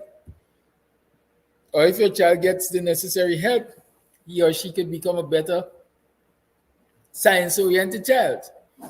And so, going forward, that is the kind of support you need to provide for that child. Give me 1 minute. I'll be back with you shortly.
Yes, folks, sorry about that. Thank you for your patience. Good. So I was saying, when you look at that result slip, you're looking for information, how you can help your child. Now you could chastise the child. Do that. And so when you look at that and you recognize, well, hey, this child is weak in the area of science. then you don't wait until the next examination to give your child the support. You give your child the support from day one. So when that child goes over to secondary school, whichever secondary school it is, you know that from day one, this child is going to be getting afternoon lessons or extra lessons or private tuition, whatever you want to call it, in the area of science. Because when you look at maths and English and social studies, the child is functional, is doing well enough, right? None of my children had to take English lessons. I can't remember it. Well, no, let me say I can't remember them taking English lessons because I was teaching lessons and so on when my son was preparing for CXC. So yes, he did CXC English lessons. My daughter didn't have to do CXC English lessons, right? My son did English lessons because I was teaching lessons anyhow. And so he just used to sit in the class, fit in, and get the benefit of it. But I think they are natural writers, let me say that. Or natural, you know. And I know the preferences in writing also. Good. So, but when it came to mathematics, well, I don't know. I don't comment on them. But the thing is, when you recognize the weakness of your child, start providing that reinforcement, that backup from day one. Don't wait until the 10th and 11th hour. Because in the 10th and 11th hour, you're rushing them to get to a place. But if you start from the first minute, then they can take their time and get to that place. Good? Let us encourage, let us embrace, let us love our children. They are first our children. Let us show them parental love. Provide the guidance, provide the support. And you might surprise yourself. You might surprise yourself. Good? I always say as a remedial educator, there's no dunce child. No child is dunce. None. And if any of my staff member wanted to get the wrath of me, all they have to do is label a child. Don't label children. Please don't. Right? Speak positivity to them. Speak life into them. Speak hope into them. Encourage them. Children, like every human being, like to be encouraged. And so you do that. Good? You do that. And it will pay you dividends. I guarantee you, it will pay you dividends. So again, congratulations to all those of you who did the National Grade 6 examination. I wish you success on your forward journey. This is just the beginning. There are many, many steps ahead in this journey. Embrace it, embrace it, embrace it. Be diligent. Good? And don't let nobody tell you you can't do it. As a matter of fact, as I mentioned that, you see, I see these nuggets and I keep them. Sometimes I don't know why I'm keeping them. Sometimes I got 10 and 12, 10 and 12 tabs open on the computer. Right? Good. And then I realize why, for moments like these. Don't let anybody tell you you can't do it. Because I'm positive that you can do it. Listen to this one here, folks. And things like these you must share with your children. Inspire them. And with the basketball players for business. I played with them, but I had another set of friends when it came to this business thing. See, I never went around people who, oh, Magic, you can't become a businessman. A lot of players told me I couldn't do what I'm doing. A lot of players probably told Michael Jordan he couldn't do what he's doing today. And now you know what those players say? Man, wow, I should have listened to you. I should have ran with you. Case in point, I was a rookie. There was a radio station for sale. At that time, all of us who are minorities, which are... Sorry. A lot of people in this room are minorities. You can buy them for less money. So I went on and bought an AM station, pennies on the dollar, kept it for 3 years and changed it to an FM station.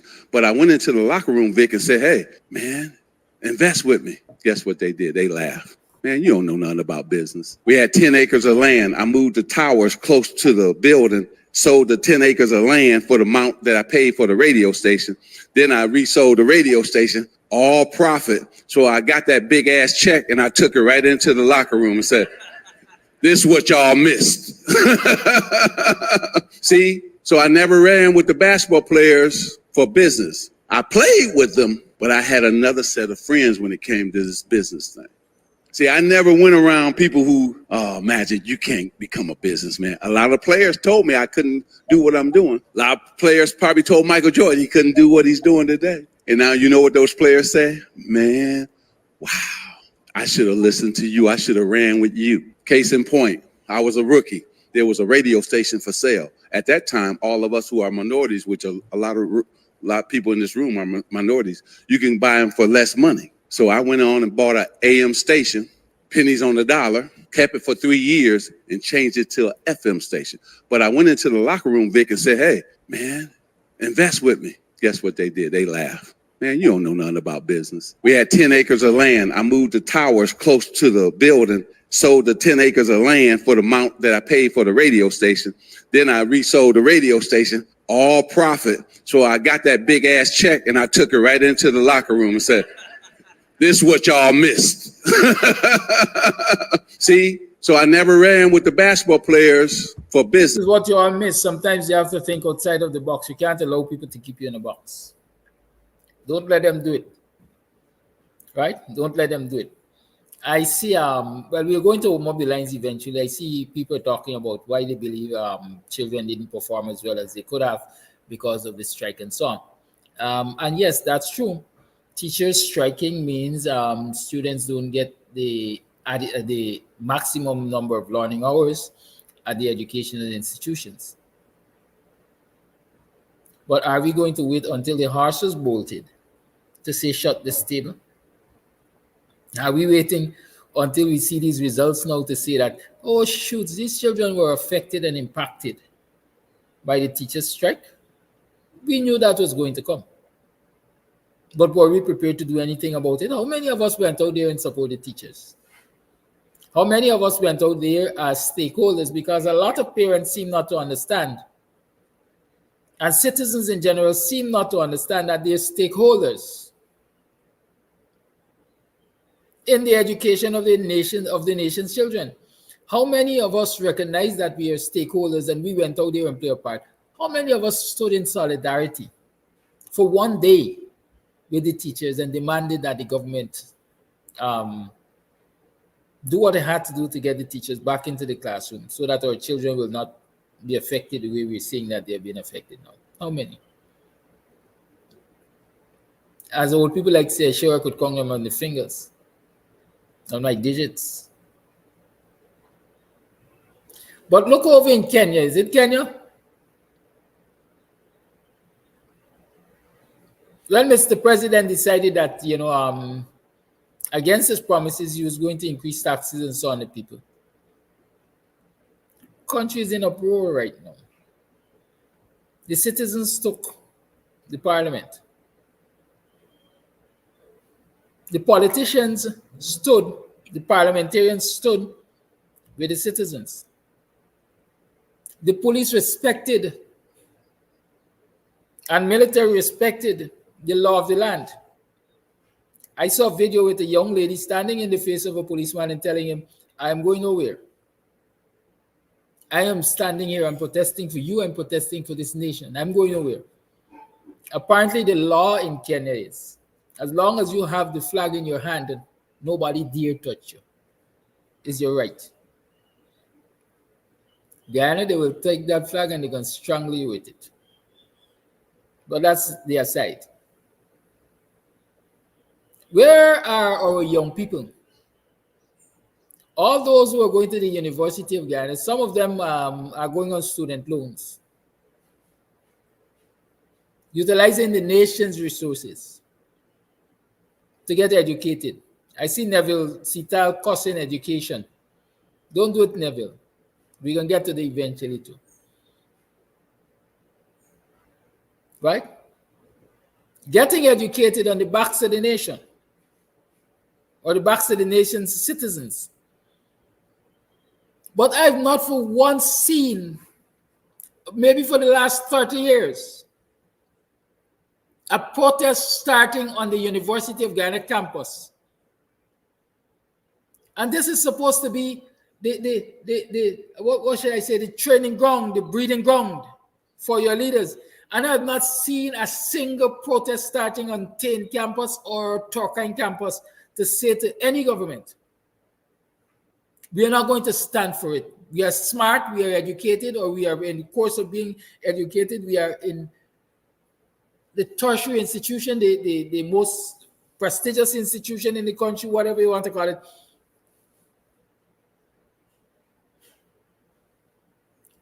Not a lecturer has instigated the beginning of an uprising from the university campus. So we got sheep educating people to be sheep, or sheep educating lions to be sheep.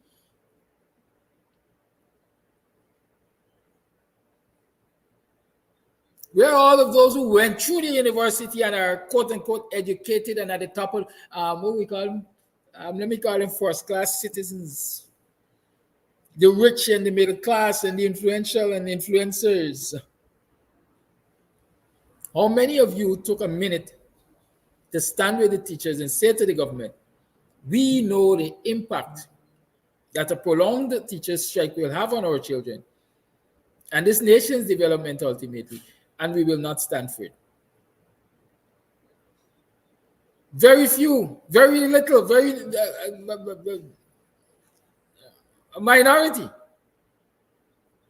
But here today we are going to hear the teachers' strike really affect them children. Look how the top score is low compared to previous years and stuff like that.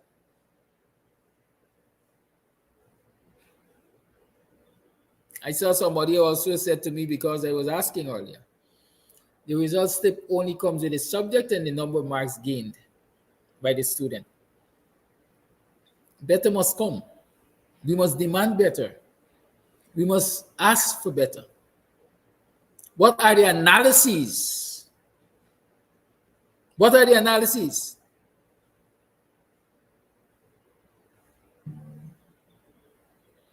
Why do we do examinations? Examination for me is quality control. Quality control has to give you feedback. If you look at the CXC, you see profile A, you see profile, the different profile, knowledge, understanding, use of knowledge, whatever else. I can't remember all the profiles. But there are at least 3 or 4 or 5 or 6 profiles there. A child might demonstrate A for knowledge. And you see that child has A for knowledge, but the child failed the subject because when you look at the other profile, application of knowledge, the child gets a Z. So I say, this picnic can't reason. Right? This child want more exposure to general reasoning. That is what analysis helps you to conclude. But check them, look them, dash them. This is how you pick the score. What do these scores mean? What do these scores mean? I don't know about now, but when I was really active in the education system, I knew that there were times when you had a weighted score. You had raw score and you had weighted score. Are we still using the weighted score for grading these children or awarding them places and so on? Do you know a child can go into the common entrance, the National Grade 6 examination, and come out with a minimum of 350 marks or thereabout by just putting his name on the paper, his or her name on the paper? Yes. At least it used to be back then. That is when I think they used the weighted score, the weighted mean, something. I can't remember the exact terminology. But they were not using raw scores. So just for turning up at the exam and putting your name and your number on the paper. In fact, it's not your name you just put, it's a number thing. Yeah. You start with 300 and something points.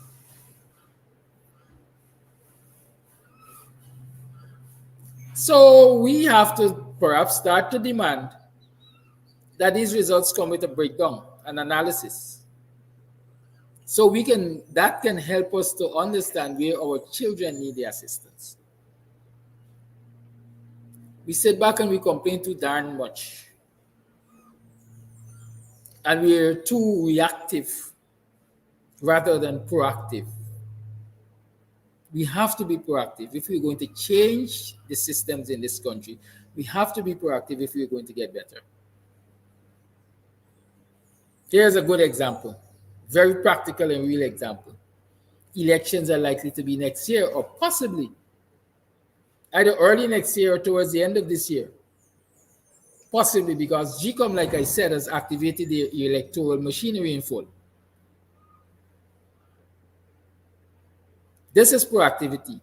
Getting on the internet, going on GCOM website, and try to find all of the information that you need in terms of continuous registration, in terms of transfers or change of addresses, as we call it, in terms of claims on objection, in terms of rectifying incorrect information that might have been recorded against your name previously. All of that can be done during this period. Proactivity is getting on the internet, Uncle Google, Auntie Alexa, ask them questions and see what GCOM will respond. And so you get guidance and you can act in a timely manner. Do you know once your child is going to be age 14 by October, I think? That child can be registered? Yes. Please register your children who are going to be age 14 by that particular date.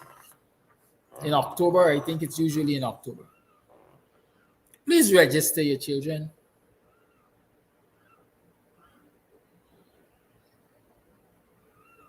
That is proactivity. But this is reactivity. When the 11th hour, when it is close to elections, oh shoots, I don't live in perfect harmony. It's got difficult for I go back to Buxton for vote. I should have do a transfer. Look, me here with this ignorance, me going to go no way. How does that help us? How does that help your cause? Doesn't. In fact, you're helping your oppressors because a non-vote is a vote for your oppressors. Proactivity is those of you who are in the know, reaching out to your family members and your relatives and friends and even acquaintances and co-workers and so on and say, hey, GCOM has activated the processes. Did you do this? Did you do that? Did you do this? Did you do that? Go get it done. You want me to assist you? Want me to give you some guidance? That's proactivity. Proactivity is recognizing that the voters list right now or by the end of this process is going to have more human beings than the adult population of this country. Maybe more than the population of the country. And so you know it's a source of problem. You know it is going to create problems come election day. Proactivity is taking a stance that it must be rectified in a timely manner. Not after the elections. The politicians along with their supporters have to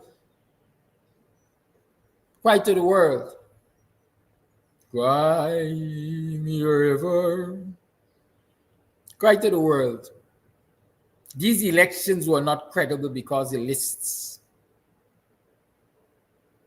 were bloated. These elections were not credible because the list allowed for multiple voting and the list allowed for imposter voting. We could avoid that by being proactive. I am saying to you, I'm saying to you,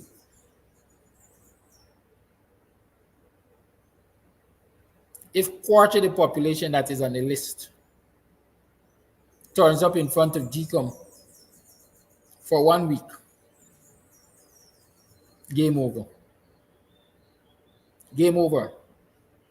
Because then you will be getting the attention of the international community.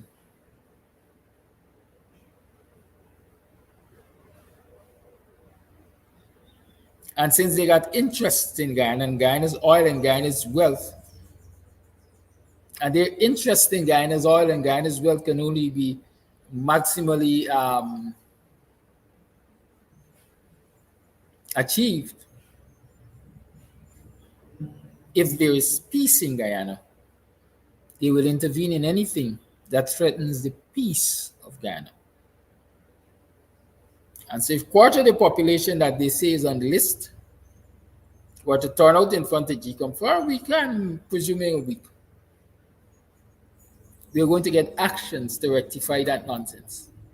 But no, we're not going to be proactive. We're going to sit back, relax, enjoy a good fit, a good bacchanal, a good hang, and then on election morning or after election morning, we're going to complain reactively.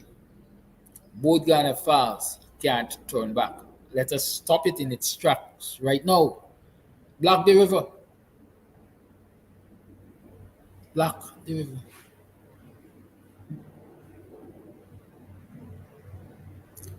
It is 4 minutes past 8 o'clock, where the lines are open. I know there are lots of other things to talk about. I know y'all want to talk about what happened to Clifton Hickens and Brutus. I know y'all asking yourself, why it appears that is only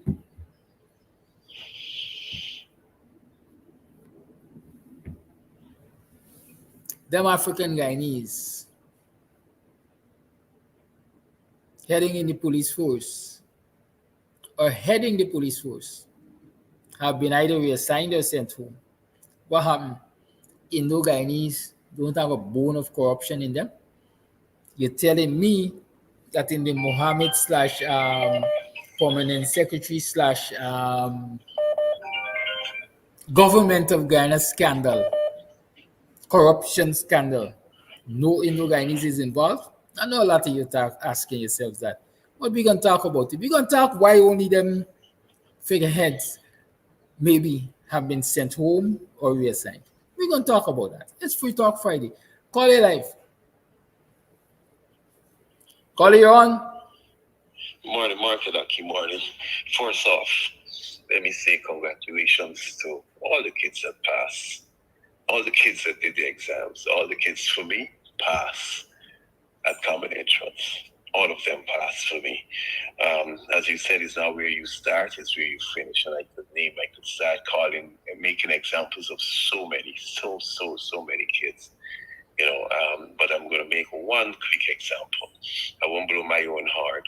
I have a friend who works out there with one of the supply boats for ExxonMobil, went to community high school. Today, speaks fluent Spanish, got a job as an interpreter on a supply ship, and is a self-taught Spanish speaker. Today, he's a second mate on one of the ships out there. Very, very smart fellow. But what? He went to community high, and people always look down at these schools. My next friend who went to tutorial, he's a captain with Delta Airline today. Good. As that said, let's push that aside now. I always been talking about protest, and the most important protest in that country today. That is, as far as I'm concerned, led by Run the Lane. Run the Lane did not wait or do not wait on a call from Aubrey Norton, David Hines, Kadaki Amsterdam, or whoever in the opposition to get out there. Run the Lane out there with the 10 or whoever are out there like the Kenyan students who never wait on the opposition leader. Tell them, get out there and do what you have to do, because this is the most important thing for you. Whatever is important for you, your neighbor can't come and tell you this is important for you. You know what is important for you. And the most important protest in that country today is the election commission to get in front of GCOM. As you said, they just want 1 week. 1 week of, I think you said just quarter of the amount of people on the voters list to get out there. But no, what they're waiting on. What are they waiting on? All of every other parliamentarian, you don't see them out there. People, this is your interest. You don't have to wait on a leader to get out there. You yourself get out there and do what you have to do. The most important protest today is in front of GCOM. Follow the leader, run the lane, and the 10, as we say, the faithful few. Get out there with them. Don't wait on any leader. You're going to do it yourself. That's all I have to say. Thank you for your call. I have a call to make. Edward Boudou, whoever you are, you're not contributing to this conversation. You're stuck in the past, and even your recollection of the past is inaccurate. So goodbye. Go where your kind of wisdom is revered, not here. Bye-bye, Edward Boudou, whoever you are. The lines remain open. 6225933 is the number to call. You're tuned to the Guyanese Morning Time. I am your host, Kiraki Amsterdam. So, I saw a post. A parent asking Sitara Gal and the rest of them at the Ministry of Education or Miseducation. I think there's a Ministry of Miseducation. For whatever reason, no disrespect to our educators, but for whatever reason, you see, when you don't allow professionals to do their jobs professionally, you end up with such nonsense. So a parent made a post asking Sitara Gal and the rest of the Ministry of Education to get it right. Get it right. Because we got some smart aleck, you know, and we have to give Jack his jacket and Jenny she's skirt or wherever she's wearing. A parent decided, hey, let me get a calculator and calculate the scores on this paper that they send me. And the parent realized, according to the post, the parent realized the maths in Matsin. The maths in Matsin. There's a new talk, so yeah, don't blame me. The maths in Matsin. And since the maths in Matsin, the parent asking them to get it right. Now it's an indictment. It is an indictment on any nation that publishes examination results to children. And the math in Matsin. Look at it there. Right? 129.694330. Now let me ask you all this. And I'm being very, very serious by asking this question. Who were or are the mathematics teachers of these people who compute these scores to put them on these results? As a mathematics teacher, I've always taught my children, and the general principle is, if when you get beyond the decimal point, the numeral, the digit, the number, whatever you want to call it, is less than 5, you just drop it. If it is 5 or more, you can round up by adding 1. Or if you want to retain the decimals, then you keep it. So look at this. That's the first problem I got with this slip, which I'm now seeing for the first time, truly speaking. 129.69430. 1, 2, 3, 4, 5 decimal places. 5 decimal places. Why didn't we say 129.69? Or we had the option of dropping the 9 and making the 6, 7. So we have 129.7. But let's say we're going to keep 129.69. When we look, we see 4. We throw that 4 away, we just drop it. It's less than 5. But you see, Sitara Gal and the rest perhaps don't understand that. And that is why we end up with a situation of, even though the idiots coming and tell you that Nigel used his argument in the whatever case was a display of dunceness. It wasn't a display of dunceness.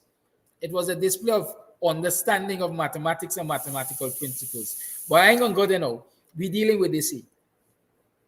So that score could have been 129.7 or 129.69 because we're going to just dump the 4 with less than 5. Go over to science. You see 121.77. That could have been 121.7, 129.8. I mean 121, what I'm saying.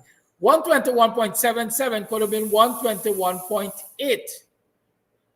Or if you want to go 2 decimal places, you keep it 121.77 because the digit after that is a 1, it's less than 5. Drop it. We come back to English and we see 122.629. That 122.629 would have become 122.63 because the number after the 2 becomes, the number after the 2 is 5 and higher. So you drop it and you add 1 to the number in front. So 122.63. You're keeping your scores to 2 decimal points. Who wants scores with 5 decimal points? Why? Y'all explain it to me. Except that Sitara Gal and the whole bunch of y'all who do this thing, perhaps they're on stupidness. As I said to a friend this morning, y'all excuse me language, we got a whole set of hard souls in high places, and so we ending up with a lot of shit in decision making.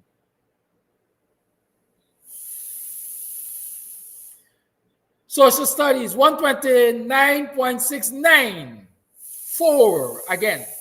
That could have been 129.7 or 129.69. Just drop the 430. They ain't got no value in this competition.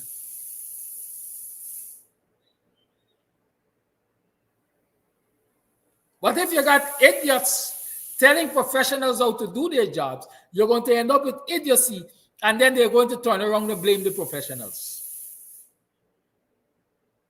I know the math that this parent did up to now, and I didn't intend doing it either. But the parent, I will read the post to you so you can gather your own thing from it. Let me read the post as a matter of fact. Good night, guys. Now this is my daughter's original results. Can you please add this and tell me how this could be fair? That total is wrong. I got 503.78 when I added it. It's not fair at all. So y'all could do the maths. We ain't got the time to do the maths. The parent got 503. Which is a point. Well, 503.78. And based on some comments I read, that would have made this child the country's top student. And so that's an injustice. And that is why it calls for vigilance. And kudos to this parent for deciding to take a calculator and count it back for them.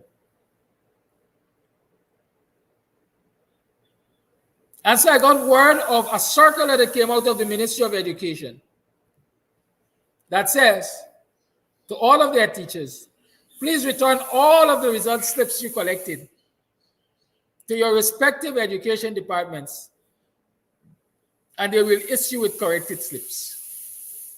What a shame. What a shame. What a blooming shame. In other countries where people were functional and people were proactive and people were holding their government accountable, the likes of Priya, Sitara Gal, Manichan would have been gone long ago. But we only got to fudging up the education system.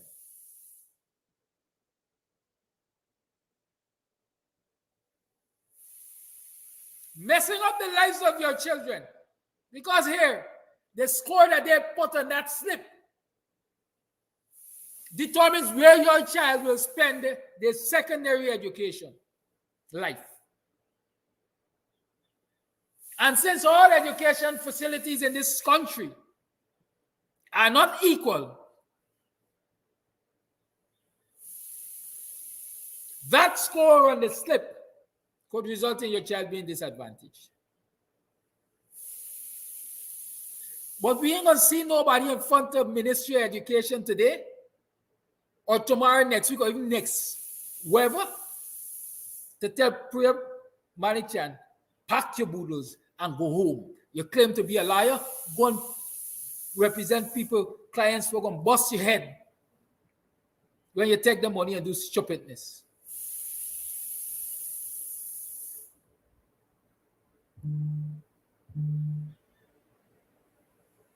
The lines are still open.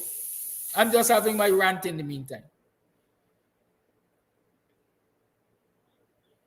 What sense we making in this country if the Ministry of Education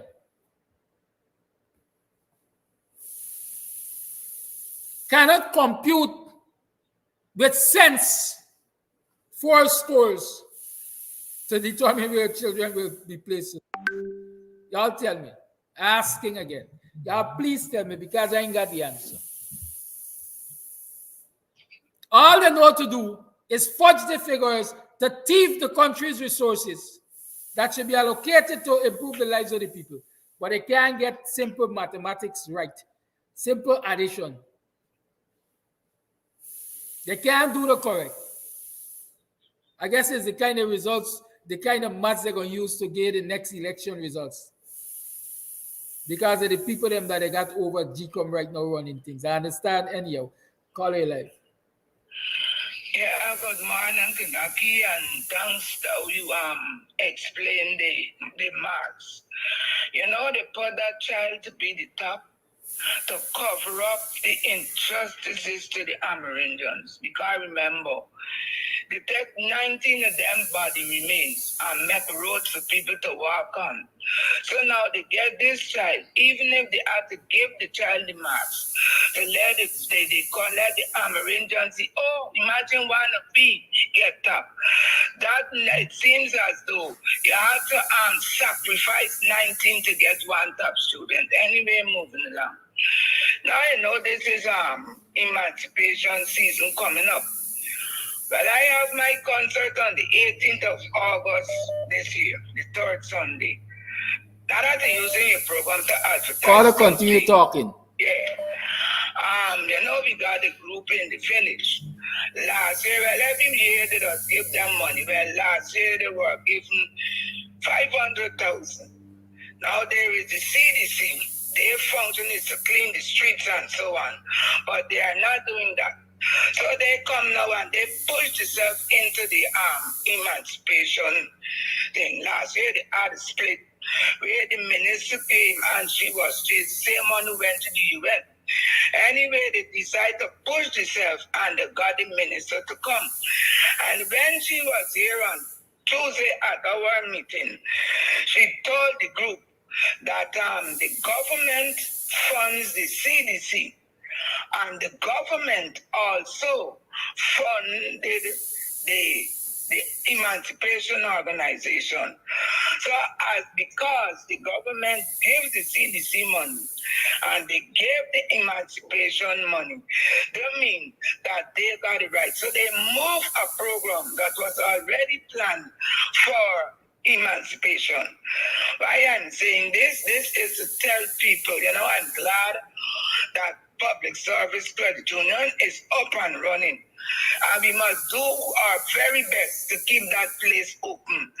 Because it simply said, because the government give to the organization, the non-self cultural organization, they have the right now.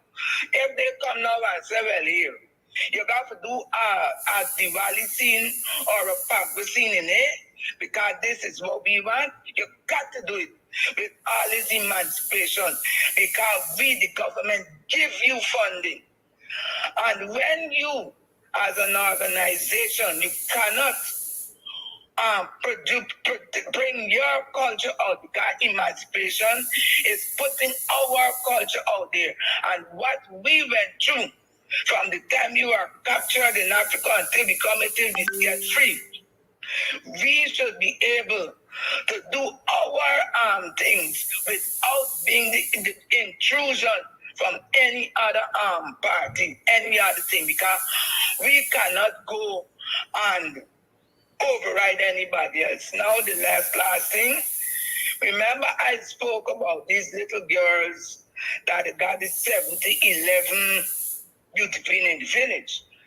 And if you look on Facebook now, you're seeing how these girls are being portrayed, type of clothes and so. Now when you got lustful men around the place who would assault a little girl, grope them, because we saw those little girls who went to the cricket and you know what happened. And you know, as a parent, would take young girls and you put them out there under the lustful eyes of lustful men. What are you doing to these children? Now I spoke, I wrote a comment and was a back and forth. I attended it off. But I know that if I had any little girls within my home, I would not have put them out there. You got other things that you could put up your young children at. You could do like the spelling bee, things like that, that would bring them up in their educational realm. Because when you put them out there and you see the way how the world is going, you're bringing them up from the 70-11 to accept anything as a proper norm for you. And to me, I don't feel I may be cut down.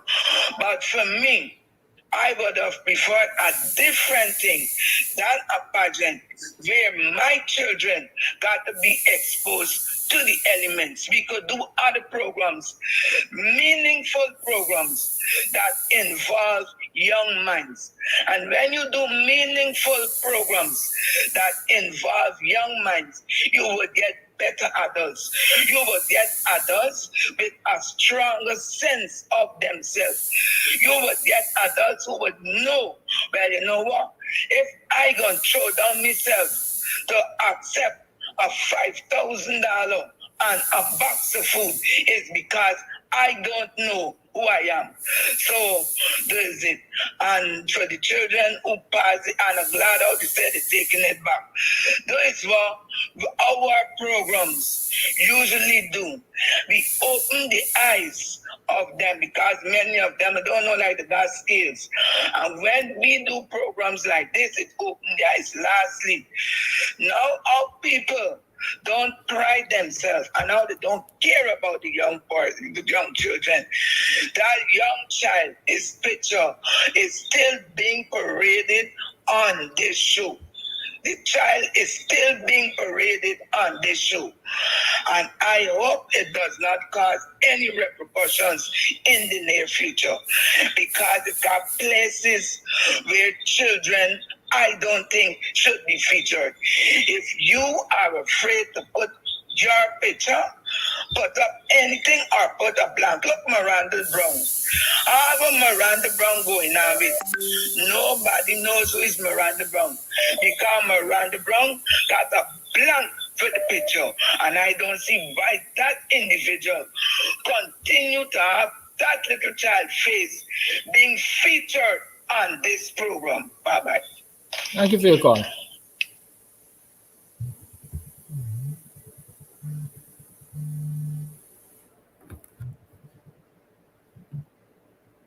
Call your life.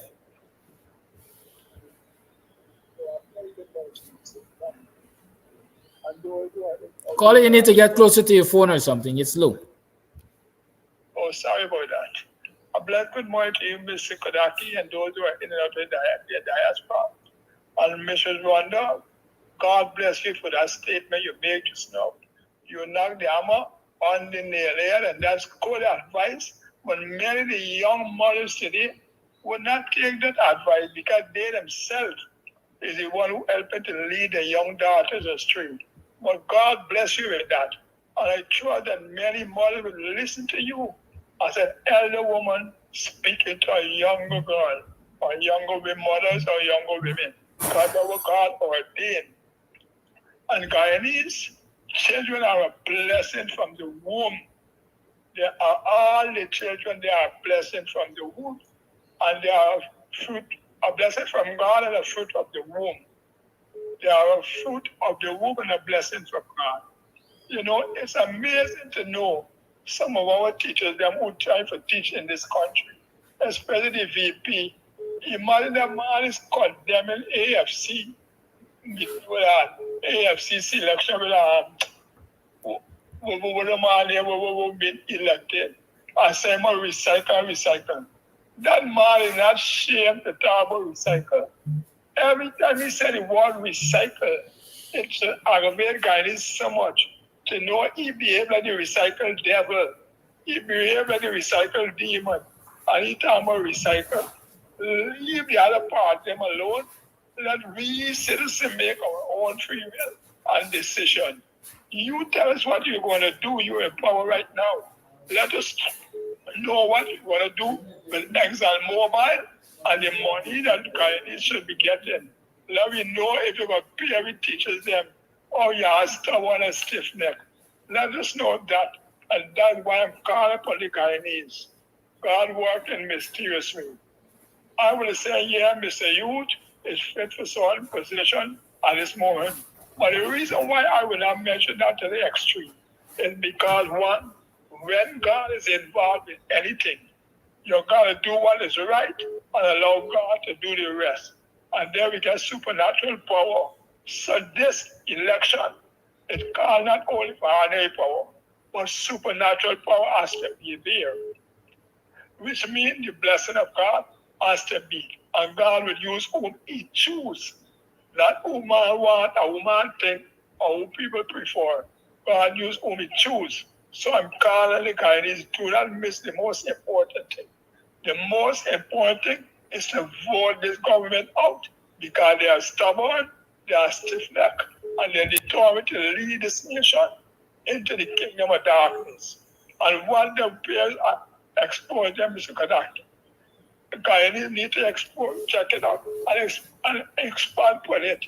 Because the reason for it is that you don't know far and how wide that thing gone with the educational system, with the common entrance children who will be deprived. You don't know which race, or which people, how wide, how deep, and how far. However, Mr. Kadaki, God bless you. We're going to get there by the grace of God. And this country that man is talking about recycle, he needs to examine himself to know he's a recycle who. And who is he? Guyanese? Vote out this government. Vote out the government. God bless you. We're going to get there. Have a blessed day, Mr. Kadaki. Thank you for your call. Caller, you're on. Good morning, Brother Kadaki. First, I was born and grew in the Hamptons. And this 1st of August, what we call emancipation, in those days was Ghana Day. And to prepare for Ghana Day, we the villagers used to contribute to have it going. We purchased a cow, we purchased our foodstuff, and whatever we would have for the day's celebration. In other words, we perform what we call economic independence. We did not sit and wait for a handout.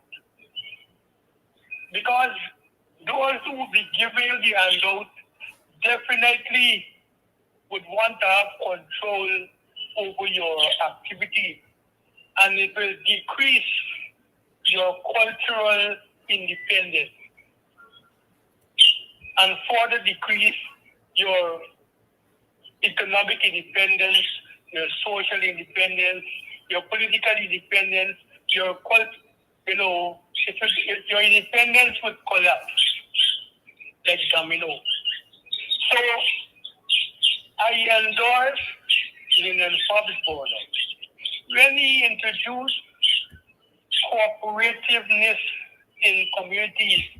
Cooperativeness in communities was the stretching out of building your community, coming together and putting your resources together for the purpose of building your community independently.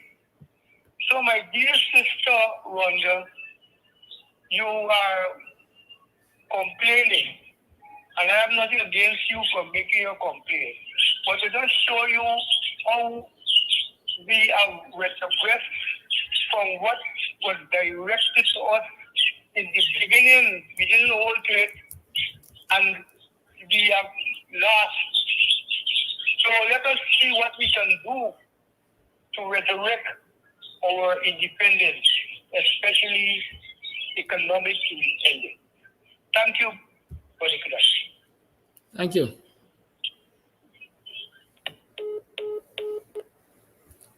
I know you have noticed, okay, before I go with what you have noticed on the screen, let me tell you this. You see what I call it just said about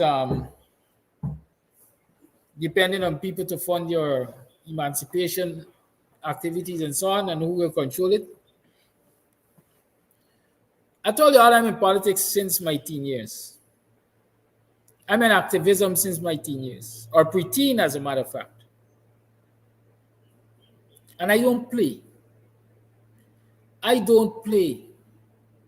The 1st of August movement, Buxton, I've always been involved with working with the 1st of August movement, Buxton, for the cultural evening and so on. Most of you, for the last couple of years that we've been going live and so on, would see that I play an integral part in it and so on. And those in the community and nearby would know the kind of energy I put into that. But for a period of 4 or 5 years or so, maybe I'm exaggerating the length of time, but perhaps about 4 or 5 years, I refused to be part of the 1st of August movement. I refused. You know why?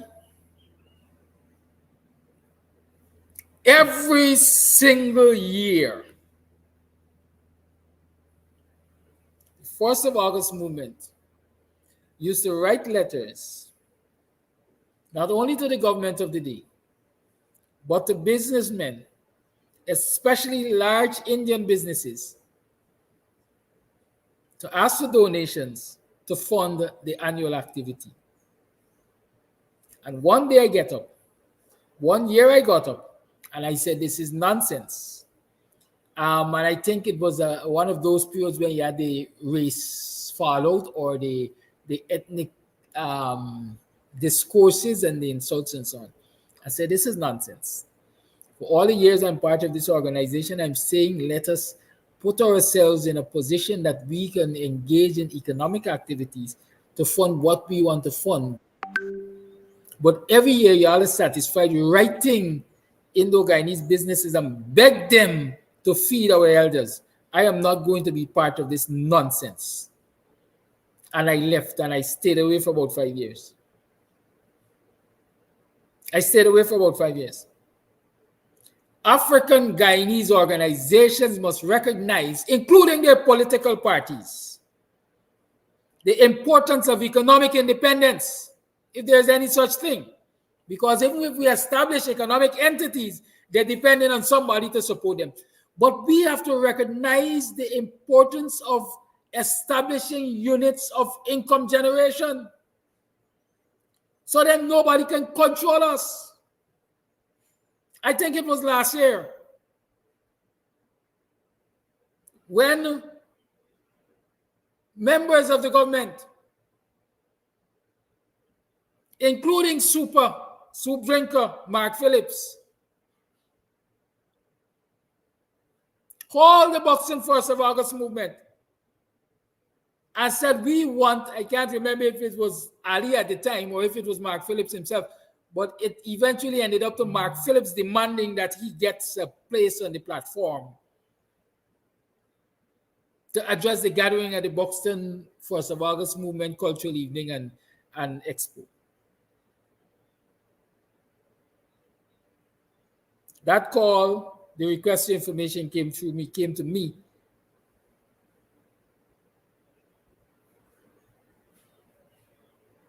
They eventually spoke with Dr. Hines.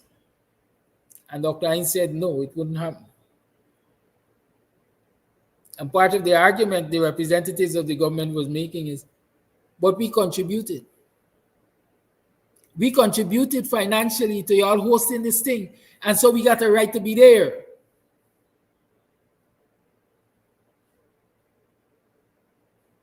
If you allow people to have to fund your activities, you can't claim to be independent because they will make demands on you. And unless you're strong enough, you're going to succumb to them demands. African Guyanese people, African Guyanese leaders, African Guyanese organizations must understand the importance of wealth generation.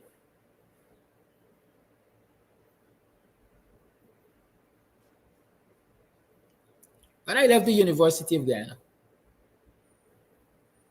well, even then, I had colleagues at the University of Guyana. When I decided, hey, I'm going to start CAMS TV to bring out unadulterated news and information and stuff, and so I call a colleague of mine. I say, hey, let me start a newscast on CAMS TV. How are you going to be funded? So you're going to be funded through advertisement and so on. Well, then, the advertisers going to control who you say and what you and thing, and you're highly political and your platform is political. I said they pay me for advertisement, or I will hope that they will pay me for advertisement, not to control what I say. And if that is what it is going to be, then forget them. Let us do what we call crowdfunding. This is crowdfunding. When I put up Zelle, 8623735187, you are helping me to stay independent. You are helping me to stop people from controlling what I see. You are giving you the freedom to call into CAMS TV and express yourself. When I put up Cash App $ KAMS TV, same reasons. It's not that I'm begging you for something. A lot of people like to say, yeah, you get begging. It's not begging. I am empowering you through this platform. And you're empowering me to continue to make this platform available. African cultural organizations, African people must recognize the importance of investing in themselves if they intend to remain independent of the oppressors.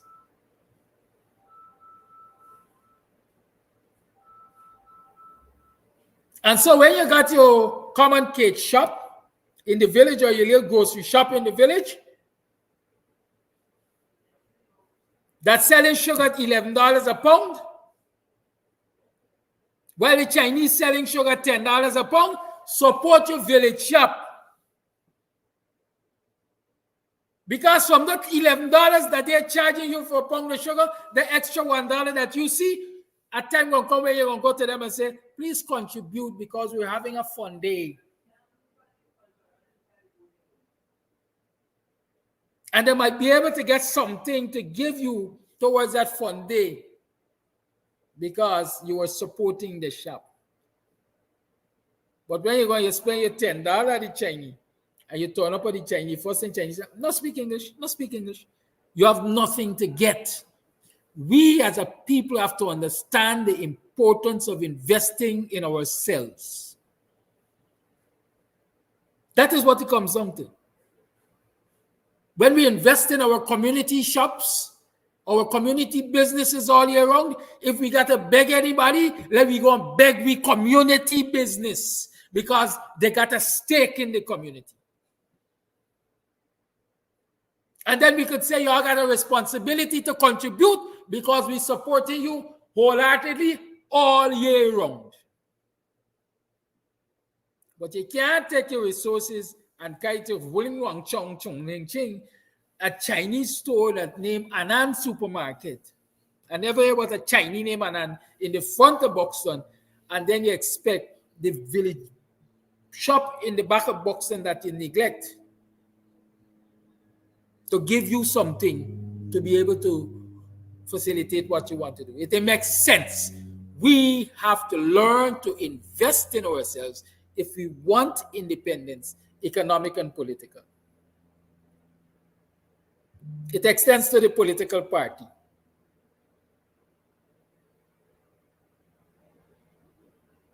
The PPP could lose government tomorrow, and they and their supporters got enough economic wealth that will allow them to fight the next government for the next 20 years without necessarily depending upon any black business or any business, as a matter of fact, because they have established businesses that will fund their political fight. I could name some, but I ain't got the resources to fight no lawsuit. It is whispered that every contract that is given out in this country for concrete road, the contractor is told that he has to go and buy the cement at a certain place.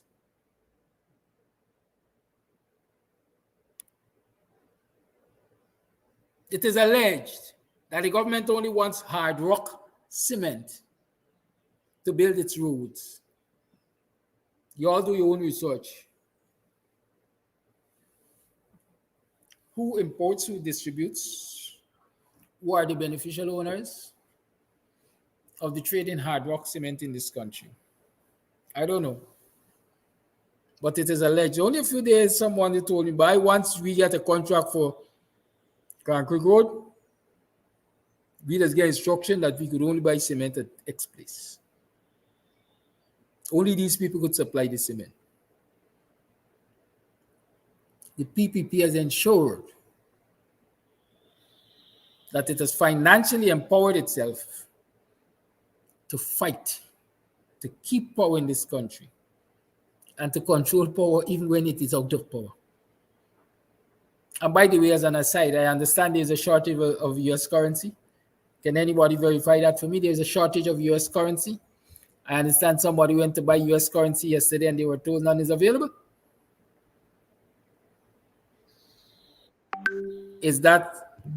Are we starting to feel the fallout from the sanctions on the Mohammeds? Because I understand the Mohammeds were major foreign exchange earners in this country.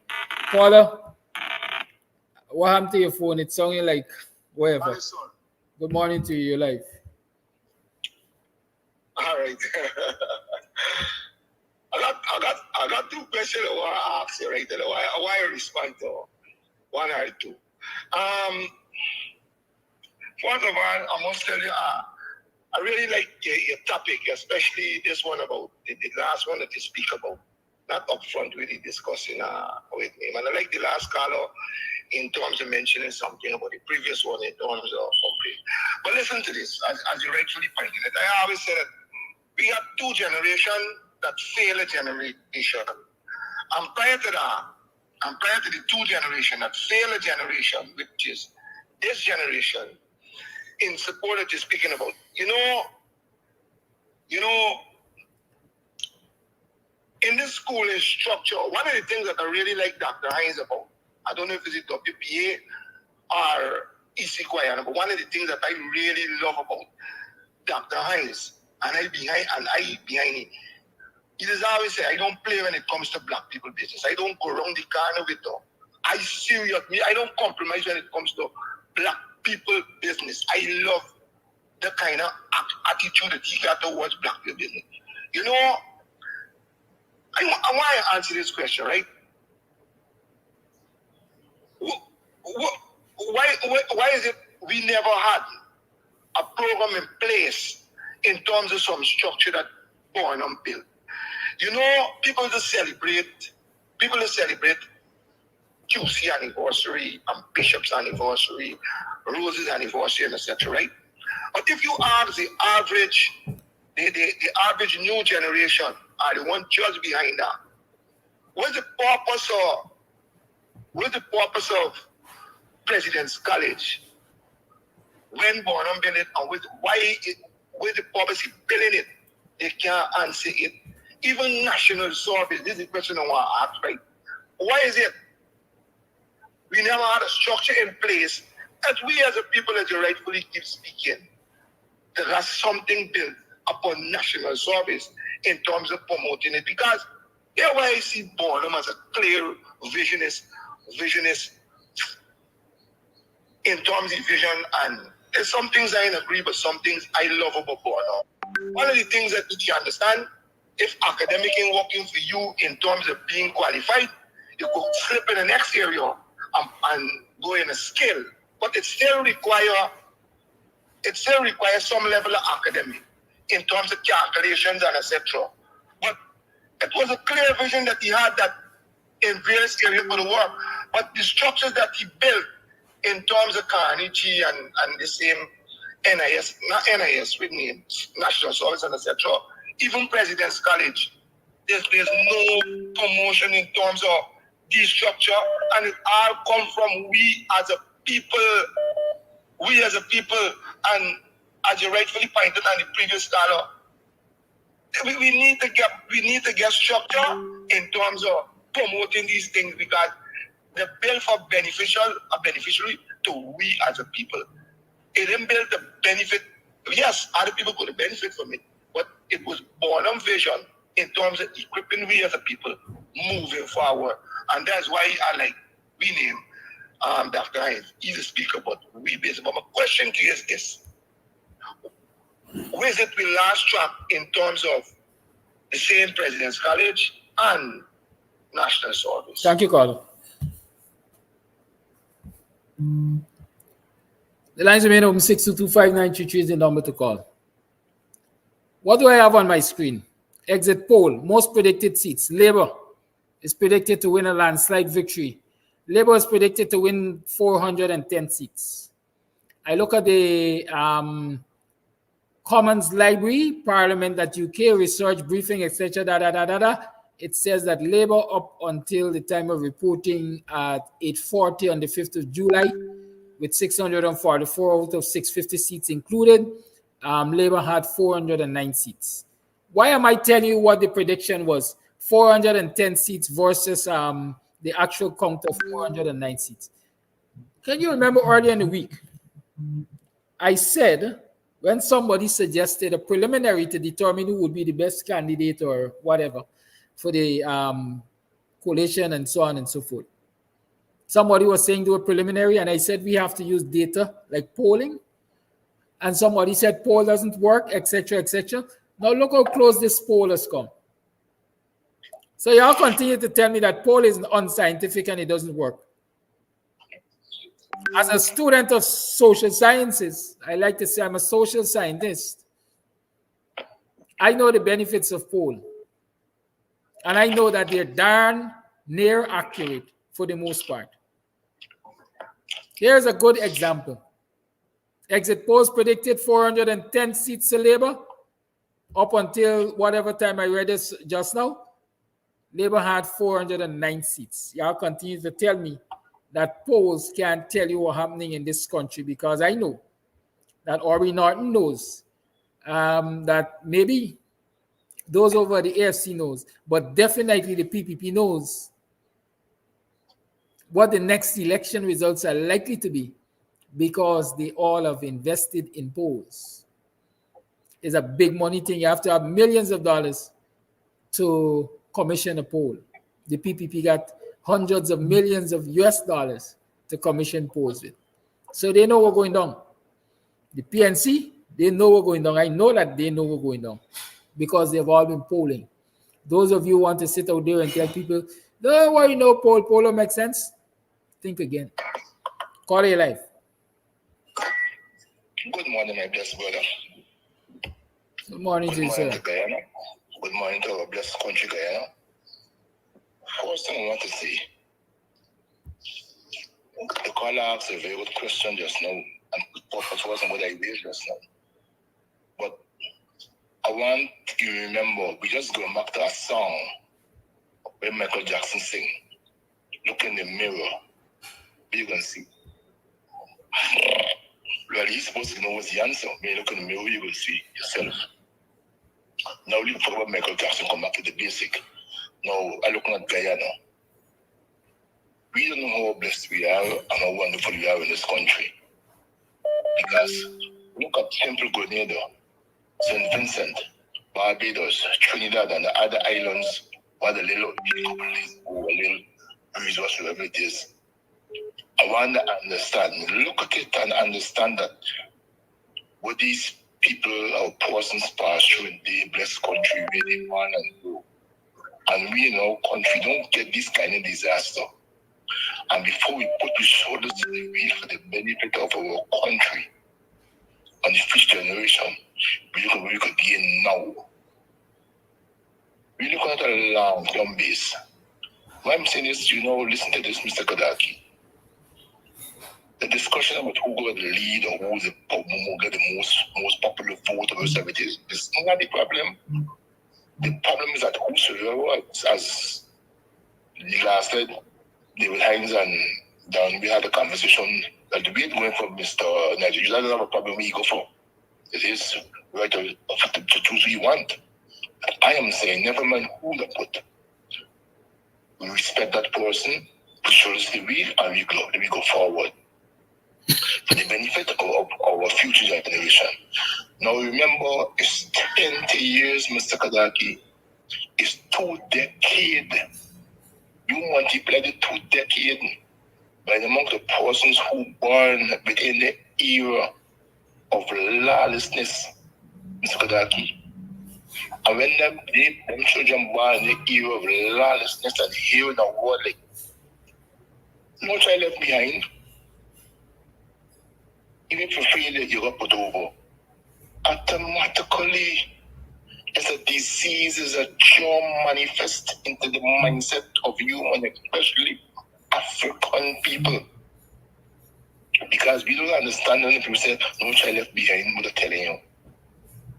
The people you to feel, just what Carl said before, when they give you a contract, you got to buy a hard rock cement.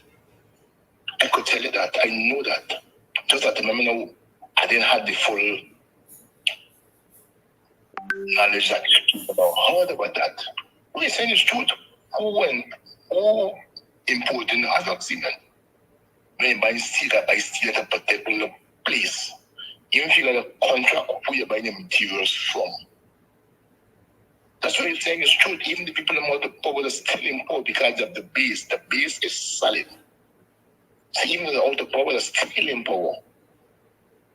Again, I want to understand what David is saying. We got to stop going around the place and having what I'm not a racist, it's not much racist.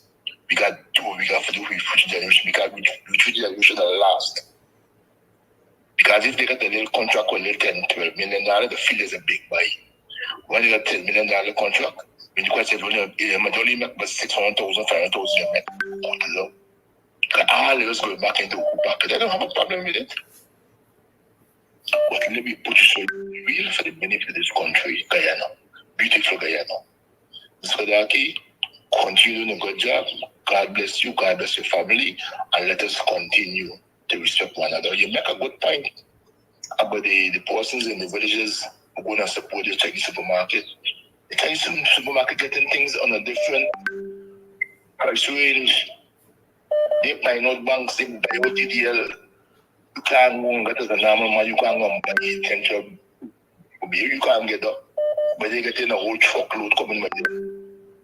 The drinks, same thing, everything they get in on a plateau. As a thing, because it is a cutback. I can't the rule of the system outset. And if indeed we're saying it's true, if it's any sense on $10, the man said, ask yourself why he get a big bill we went in. I should go for donation from them. No, just what you're saying. Me understanding way. Because their duty is not to contribute to you. It's to support the base. But you person in the village now who's selling something for $1 million. That's what you're saying. Me and he's selling you there.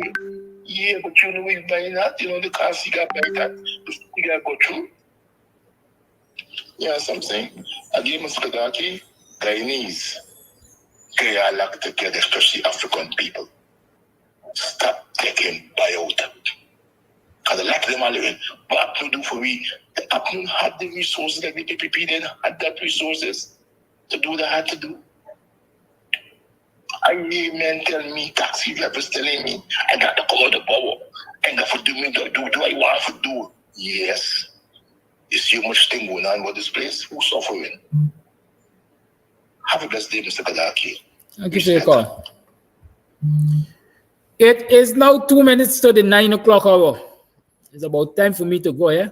Up to now, y'all still trying to get me to talk about Hickins and Karen Butas and so on. Y'all want to talk about it. Several weeks ago, it was told to me that Hickins and Butas were allegedly, I have to be very careful these days, I ain't got lawsuit money. Hickins and Butas were allegedly detained by the American authorities when they were on their way, I think, to China or India or somewhere for conferences. It is alleged that after Butas was detained for some 5 hours, he went missing. And he didn't speak to anybody after returning to his base, let me call it that. For about 2 days, he was in shell shock. So this is no surprise to me. And since we know how this society operates, everything is intertwined with everything, I am calling it the house of falling cards. There are lots of other fallouts to happen. But here, I'm asking this question. It might be rhetorical.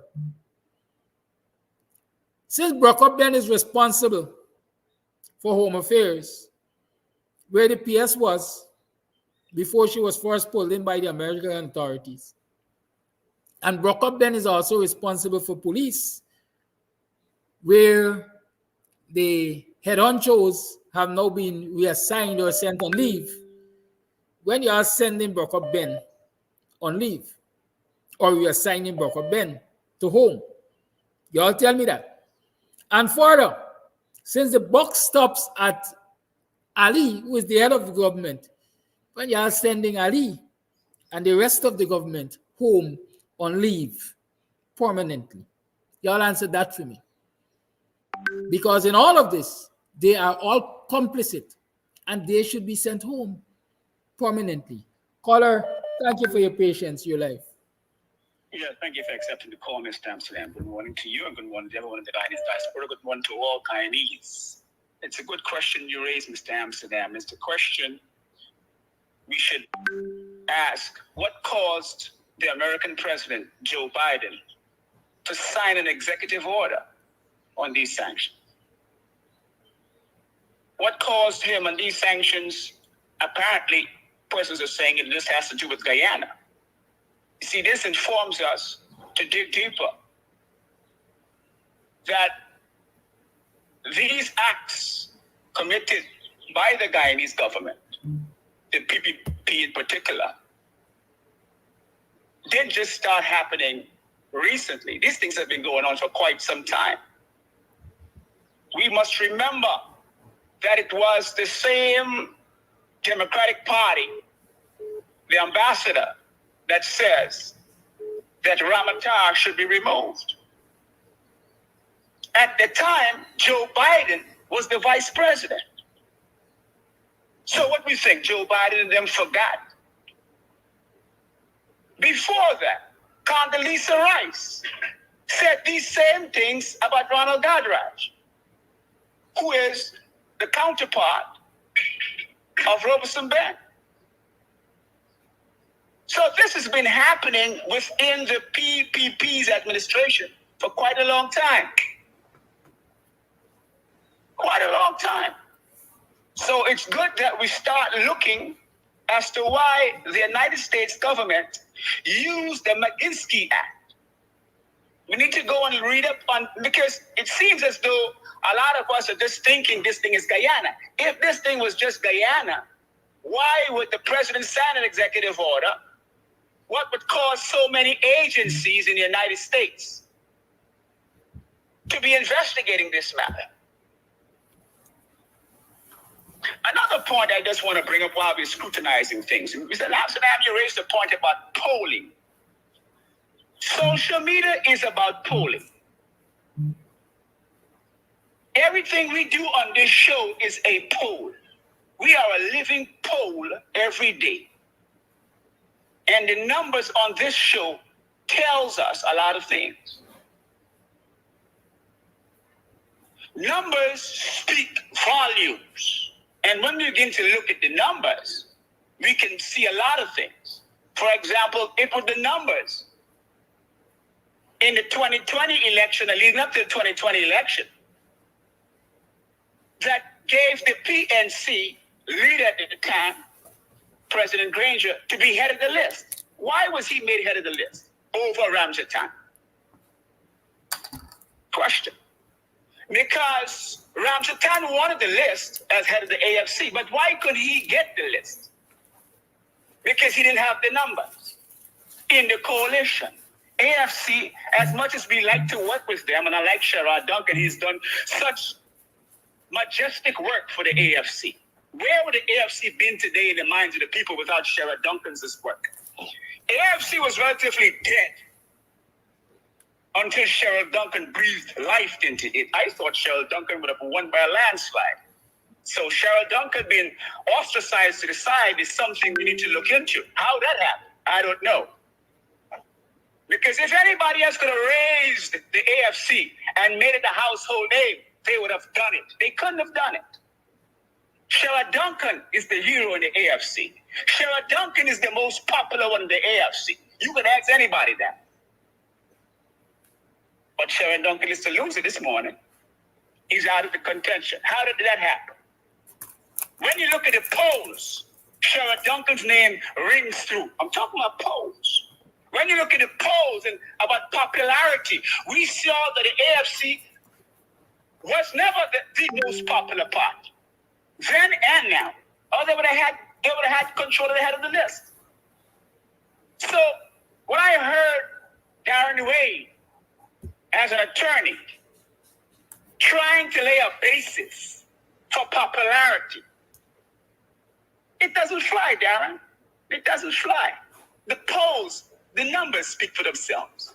And as much as we've been working with Sherrod Duncan to unify the APNU base, the numbers, the AFC remains to be a small party in the APNU coalition. A small party in the APNU coalition, as much as we like them. But people are trying to say that Kermit Norton's double back-to-back landslide victories, we should ignore that. So if we should ignore the numbers in an election, then we might as not even go to an election. You see what we're saying? That if we're going to start ignoring numbers, when a candidate gets these kind of numbers, then we might as well forget universal suffrage. Elections are a waste of time, and polling are a waste of time. Call a wrap up. Kermit Norton outlined the plan.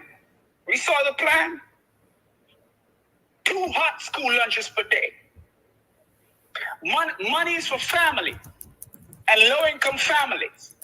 Cash transfer. Similar to the Buxton proposal, cash transfers nonetheless. We must take a look at Kermit Norton's plan for 2025 and the decade going forward. Free education, tertiary, university education. Those are things which we need to talk about. And the PNC will be offering those things, and I take it that the AFC also will be on board with those things. I think Kermit Norton is by far the best candidate by evidence for the leadership of this party. Thank you, caller. Once again, thank you for accepting the call. Voice note. Morning, Mr. Kadaki and our listening viewers and people around the world. I must commend you with that suggestion that the gesture that you made pertaining to business in our community. We need to get this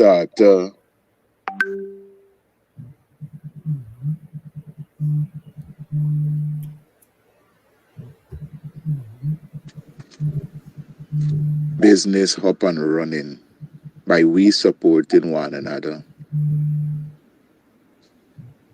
We really need that kind of scope that we can support one another. It's only so we can get things up and running. I remember Black Wall Street in America, when they murder and put that whole city, murder all the people at that community, and put that whole city under it's a swamp right now. I just follow the story. And I must compliment you for the teachings that you try to establish on that particular area. Coming to the police commissioner and those that got sent home and stuff like that. I keep saying, when the PPP get into office by duck or foul means, which was illegal, before then, the supporter was talking about sanction. They even don't know to pronounce sanction properly. Anyhow, they've seen sanction now. They're not talking. All the damn people at democracy, guardians of democracy, they're riding on the rock right now.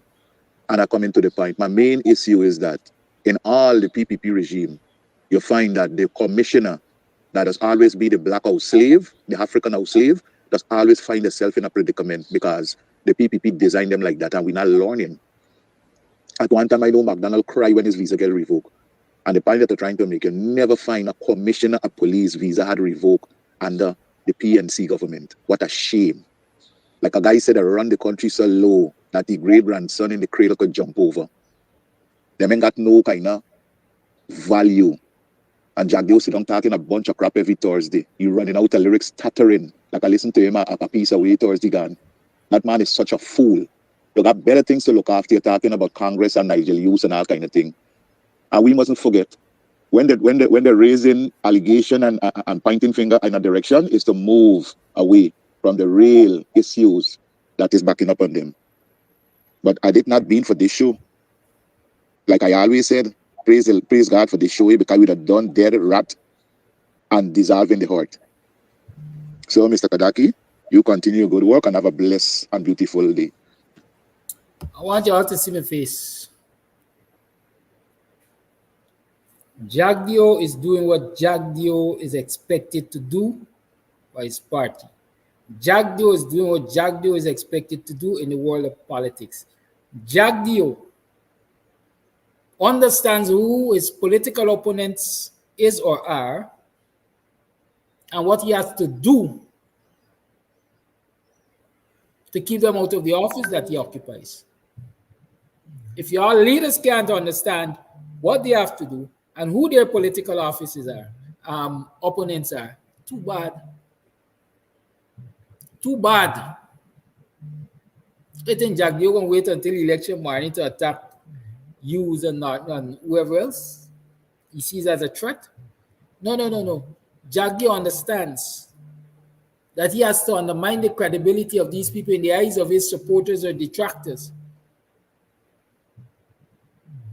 Paint them so black that nobody would want to get close to them. And he's doing just that. Y'all got to decide. Y'all leaders got to decide. Our leaders got to decide if they're going to return the favor. Black man like stand on a pedestal. Michelle said, when they go low, you go higher. So the lower they go, you go higher. Sometimes the only defense is offense. Jagdio understands that. I understand that. I got a voice note to play. It's 11 minutes past the 9 o'clock hour. Yeah, I want to keep me till 10 o'clock. Not today's Friday. I gotta go. I'm throwing some shades. I gotta go and make some money. Since let me stop. Since you already recognize that there's a Cash App and a Zelle there to put your $1 in, and so on and so forth, I gotta make my money locally and thing. Yeah, don't keep me on this phone too long. I got a voice note to play.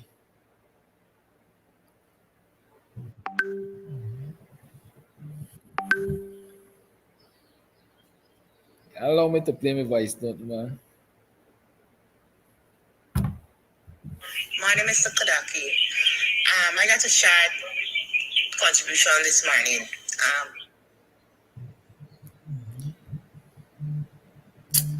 Man, listen. Who this?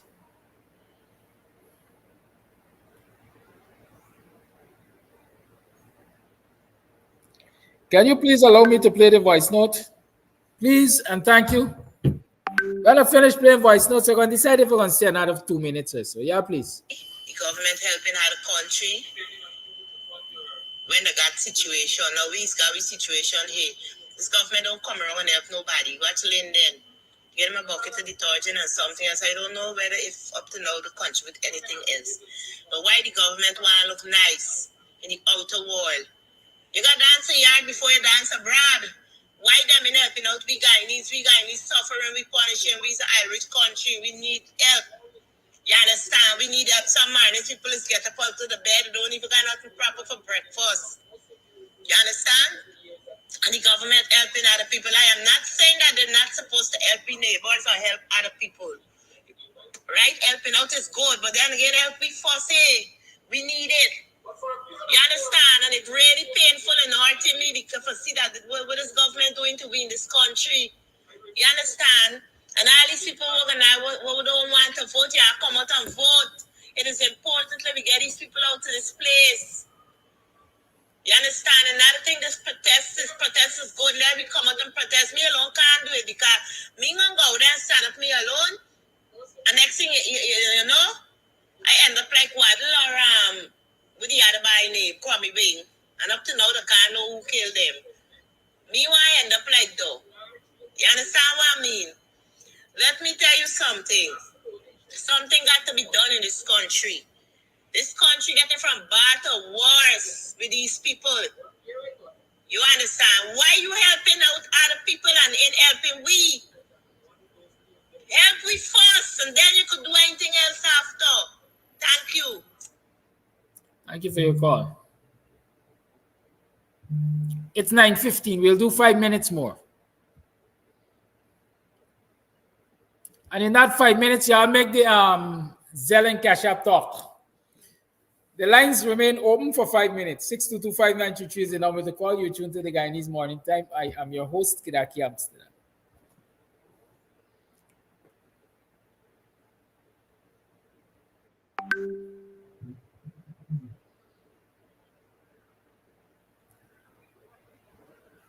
Call you live. Hello, good morning. Good morning, caller. You're live. Yes, good morning to you and all my African brothers and sisters in Guyana. Flat Garden. Coffee, thank you for mentioning Wayne name. I was waiting for let somebody mention that boy name before I come on to mention him because what he did was disrespect for his party, disrespect for our leader, disrespect for it is in the making. I'm only asking question. Did he get paid for come on and talk that nonsense? We try many times with jacket and tie and lawyers and fancy talk and get black people suffer 23 years and add.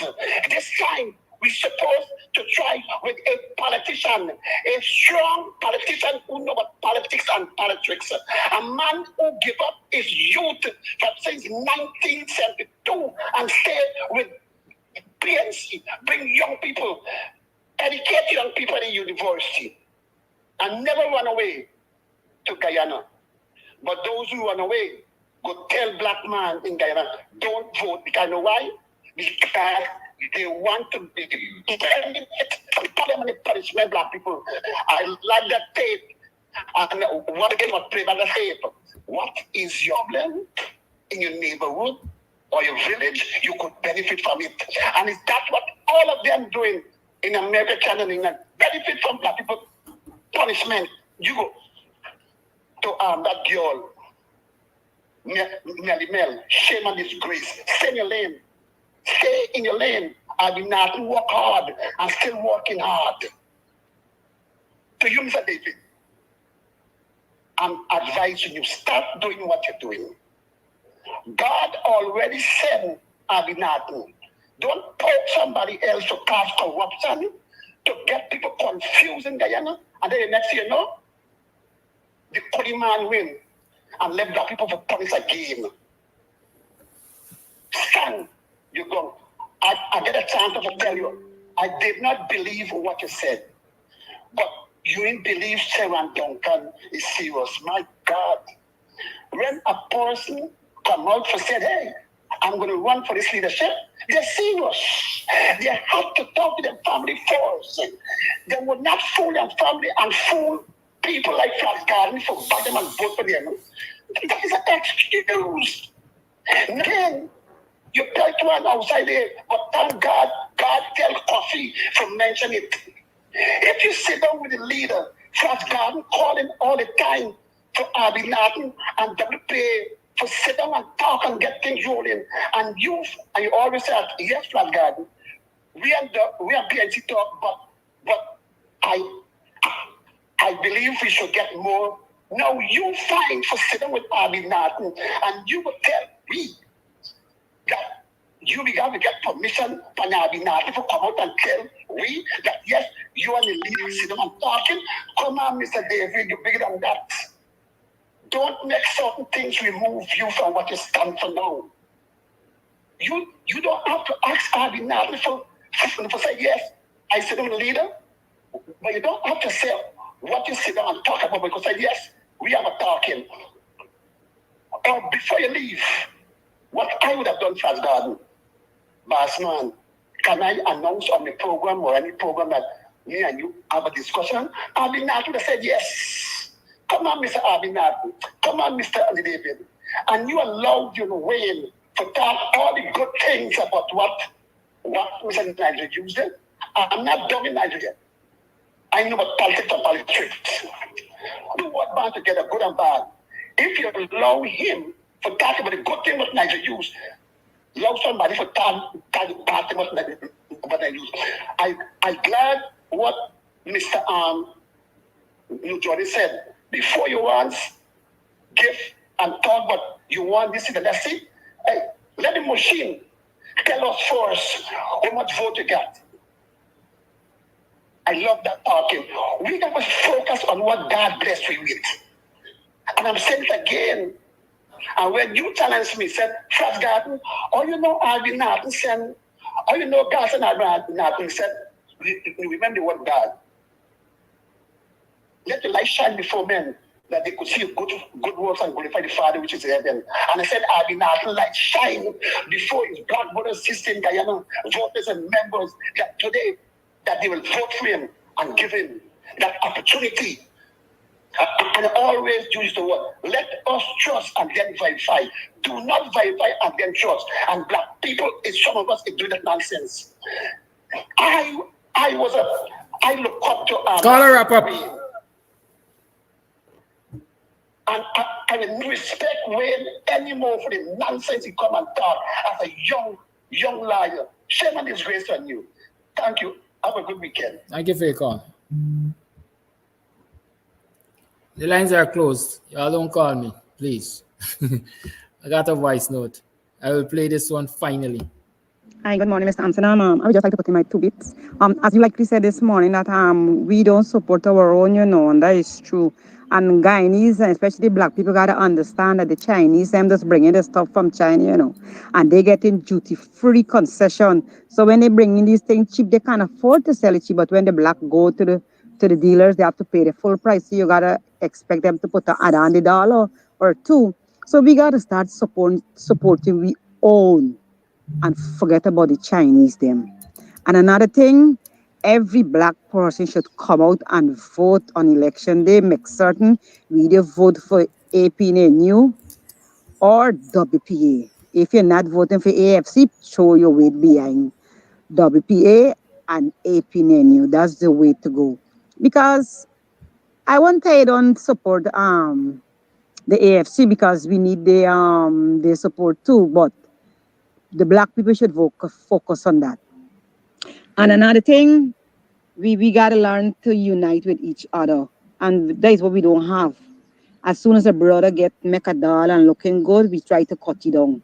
Or we going to rob it, we going to kill it. We got to embrace each other so that we could prosper. Because if I try a little business now, you come and rob me and kill me, the business there. You cool them now, they're coming together. And when you watch them good, they're going, when they're shopping, you watch and see where they're going and buying from.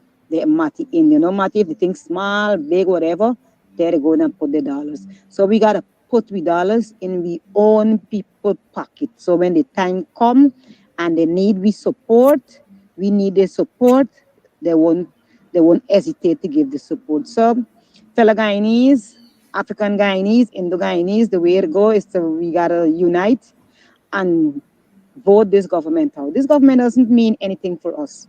So we got to make the decision, and the rightful decision is to vote them out. I got some things to tell y'all.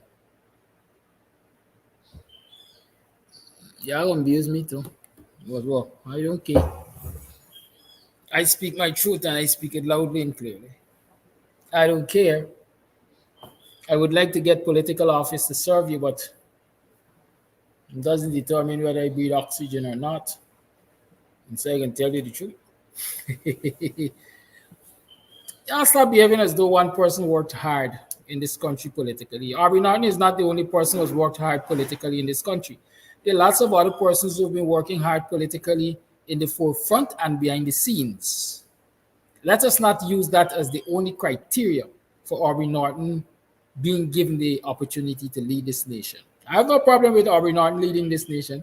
I have no problem with Nigel Hughes leading this nation.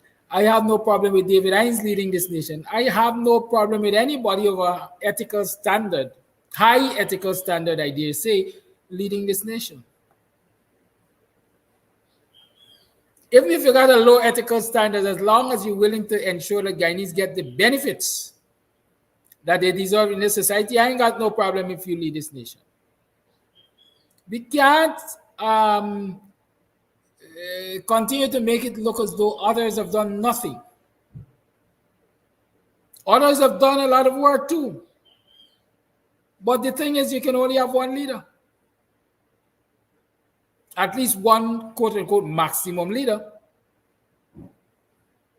So are we going to cut off Darren Wade's head because according to somebody he's anti-Norton? Darren Wade might be anti-Norton, but he's pro-opposition supporters. Check the court cases and you can see every minute of the day Darren Wade is in court supporting an opposition supporter. So because he disagrees with Norton and appears to be pro-Nigel Hughes, we're going to dash away the baby with the bathwater. Recognize people for their strengths. Yes, dig some lashing them when they step out the line. But they mean you're lashing them for more than them. They mean that you have no other use for them. We have to go some zero politics because that's why I'm calling it now. Right or wrong, some zero. If it can't be you, it can't be nobody else. If in order for me to get to the top, I got to trample you down to the mud. It makes sense, folks. It doesn't make sense. I want to lead the WPA. You ever heard talk any bad word about Dr. David Hines? You ever heard criticize any WPA leader?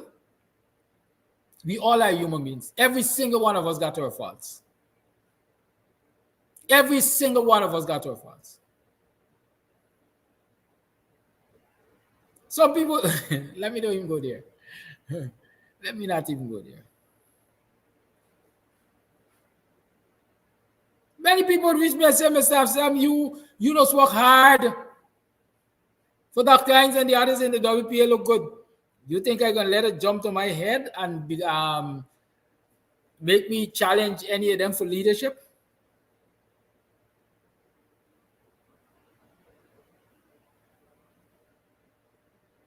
You think because I've been in politics and political activism since I'm a teen, I believe that there is no person better than I am? Tabitha Sarbo Hali came to the WPA, and you have to forgive me if I count the years wrong. Tabitha must have spent 5 years prior to election in the WPA, if that long, and she was made a minister. Ahead of people who spent decades in the WPA. But those very people who spent decades in the WPA agreed for Tabitha Sarbo Hali to be quote-unquote elevated in the WPA. And again, this is one of the reasons I'm telling you, I can't get me out to WPSA. Because I recognize, quote unquote, a different breed, a different kind of behavior over there. We got fights, we got disagreements. First thing, we don't allow it to spill over in the public.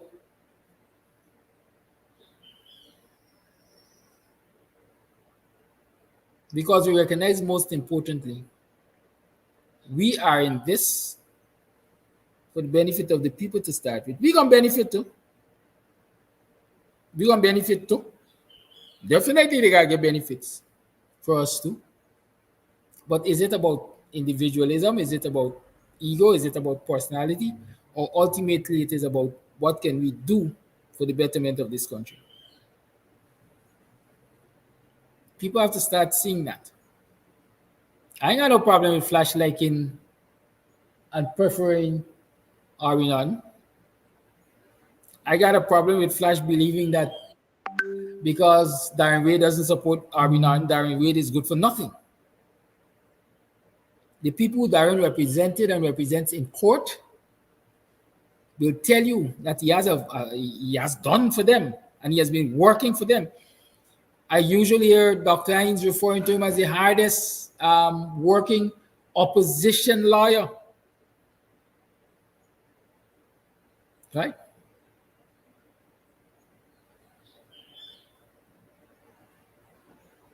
I'm going to leave it here to you. One of our faithful viewers had a problem with the police. They arrested him for cybercrime. And his relatives reached out to one of the lawyers on the opposition benches. And they knew it was a political issue.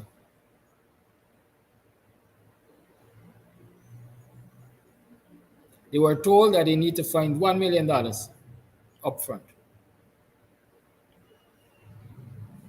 And the people will come and tell you that that person has worked hard and they deserve to lead and they are working hard, and that's a fact. Beauty lies in the eyes of the beholder, but jealousy sees too damn much. I'll have a good day. Much love. Enjoy your weekend. Club Twilight will be open over the weekend. Come and support the business. Good. Remember the Zelle 862-373-5187 in the name of Youet Downer. Cash App $KAMS TV. You help us to help you utilize your freedom of speech. Goodbye.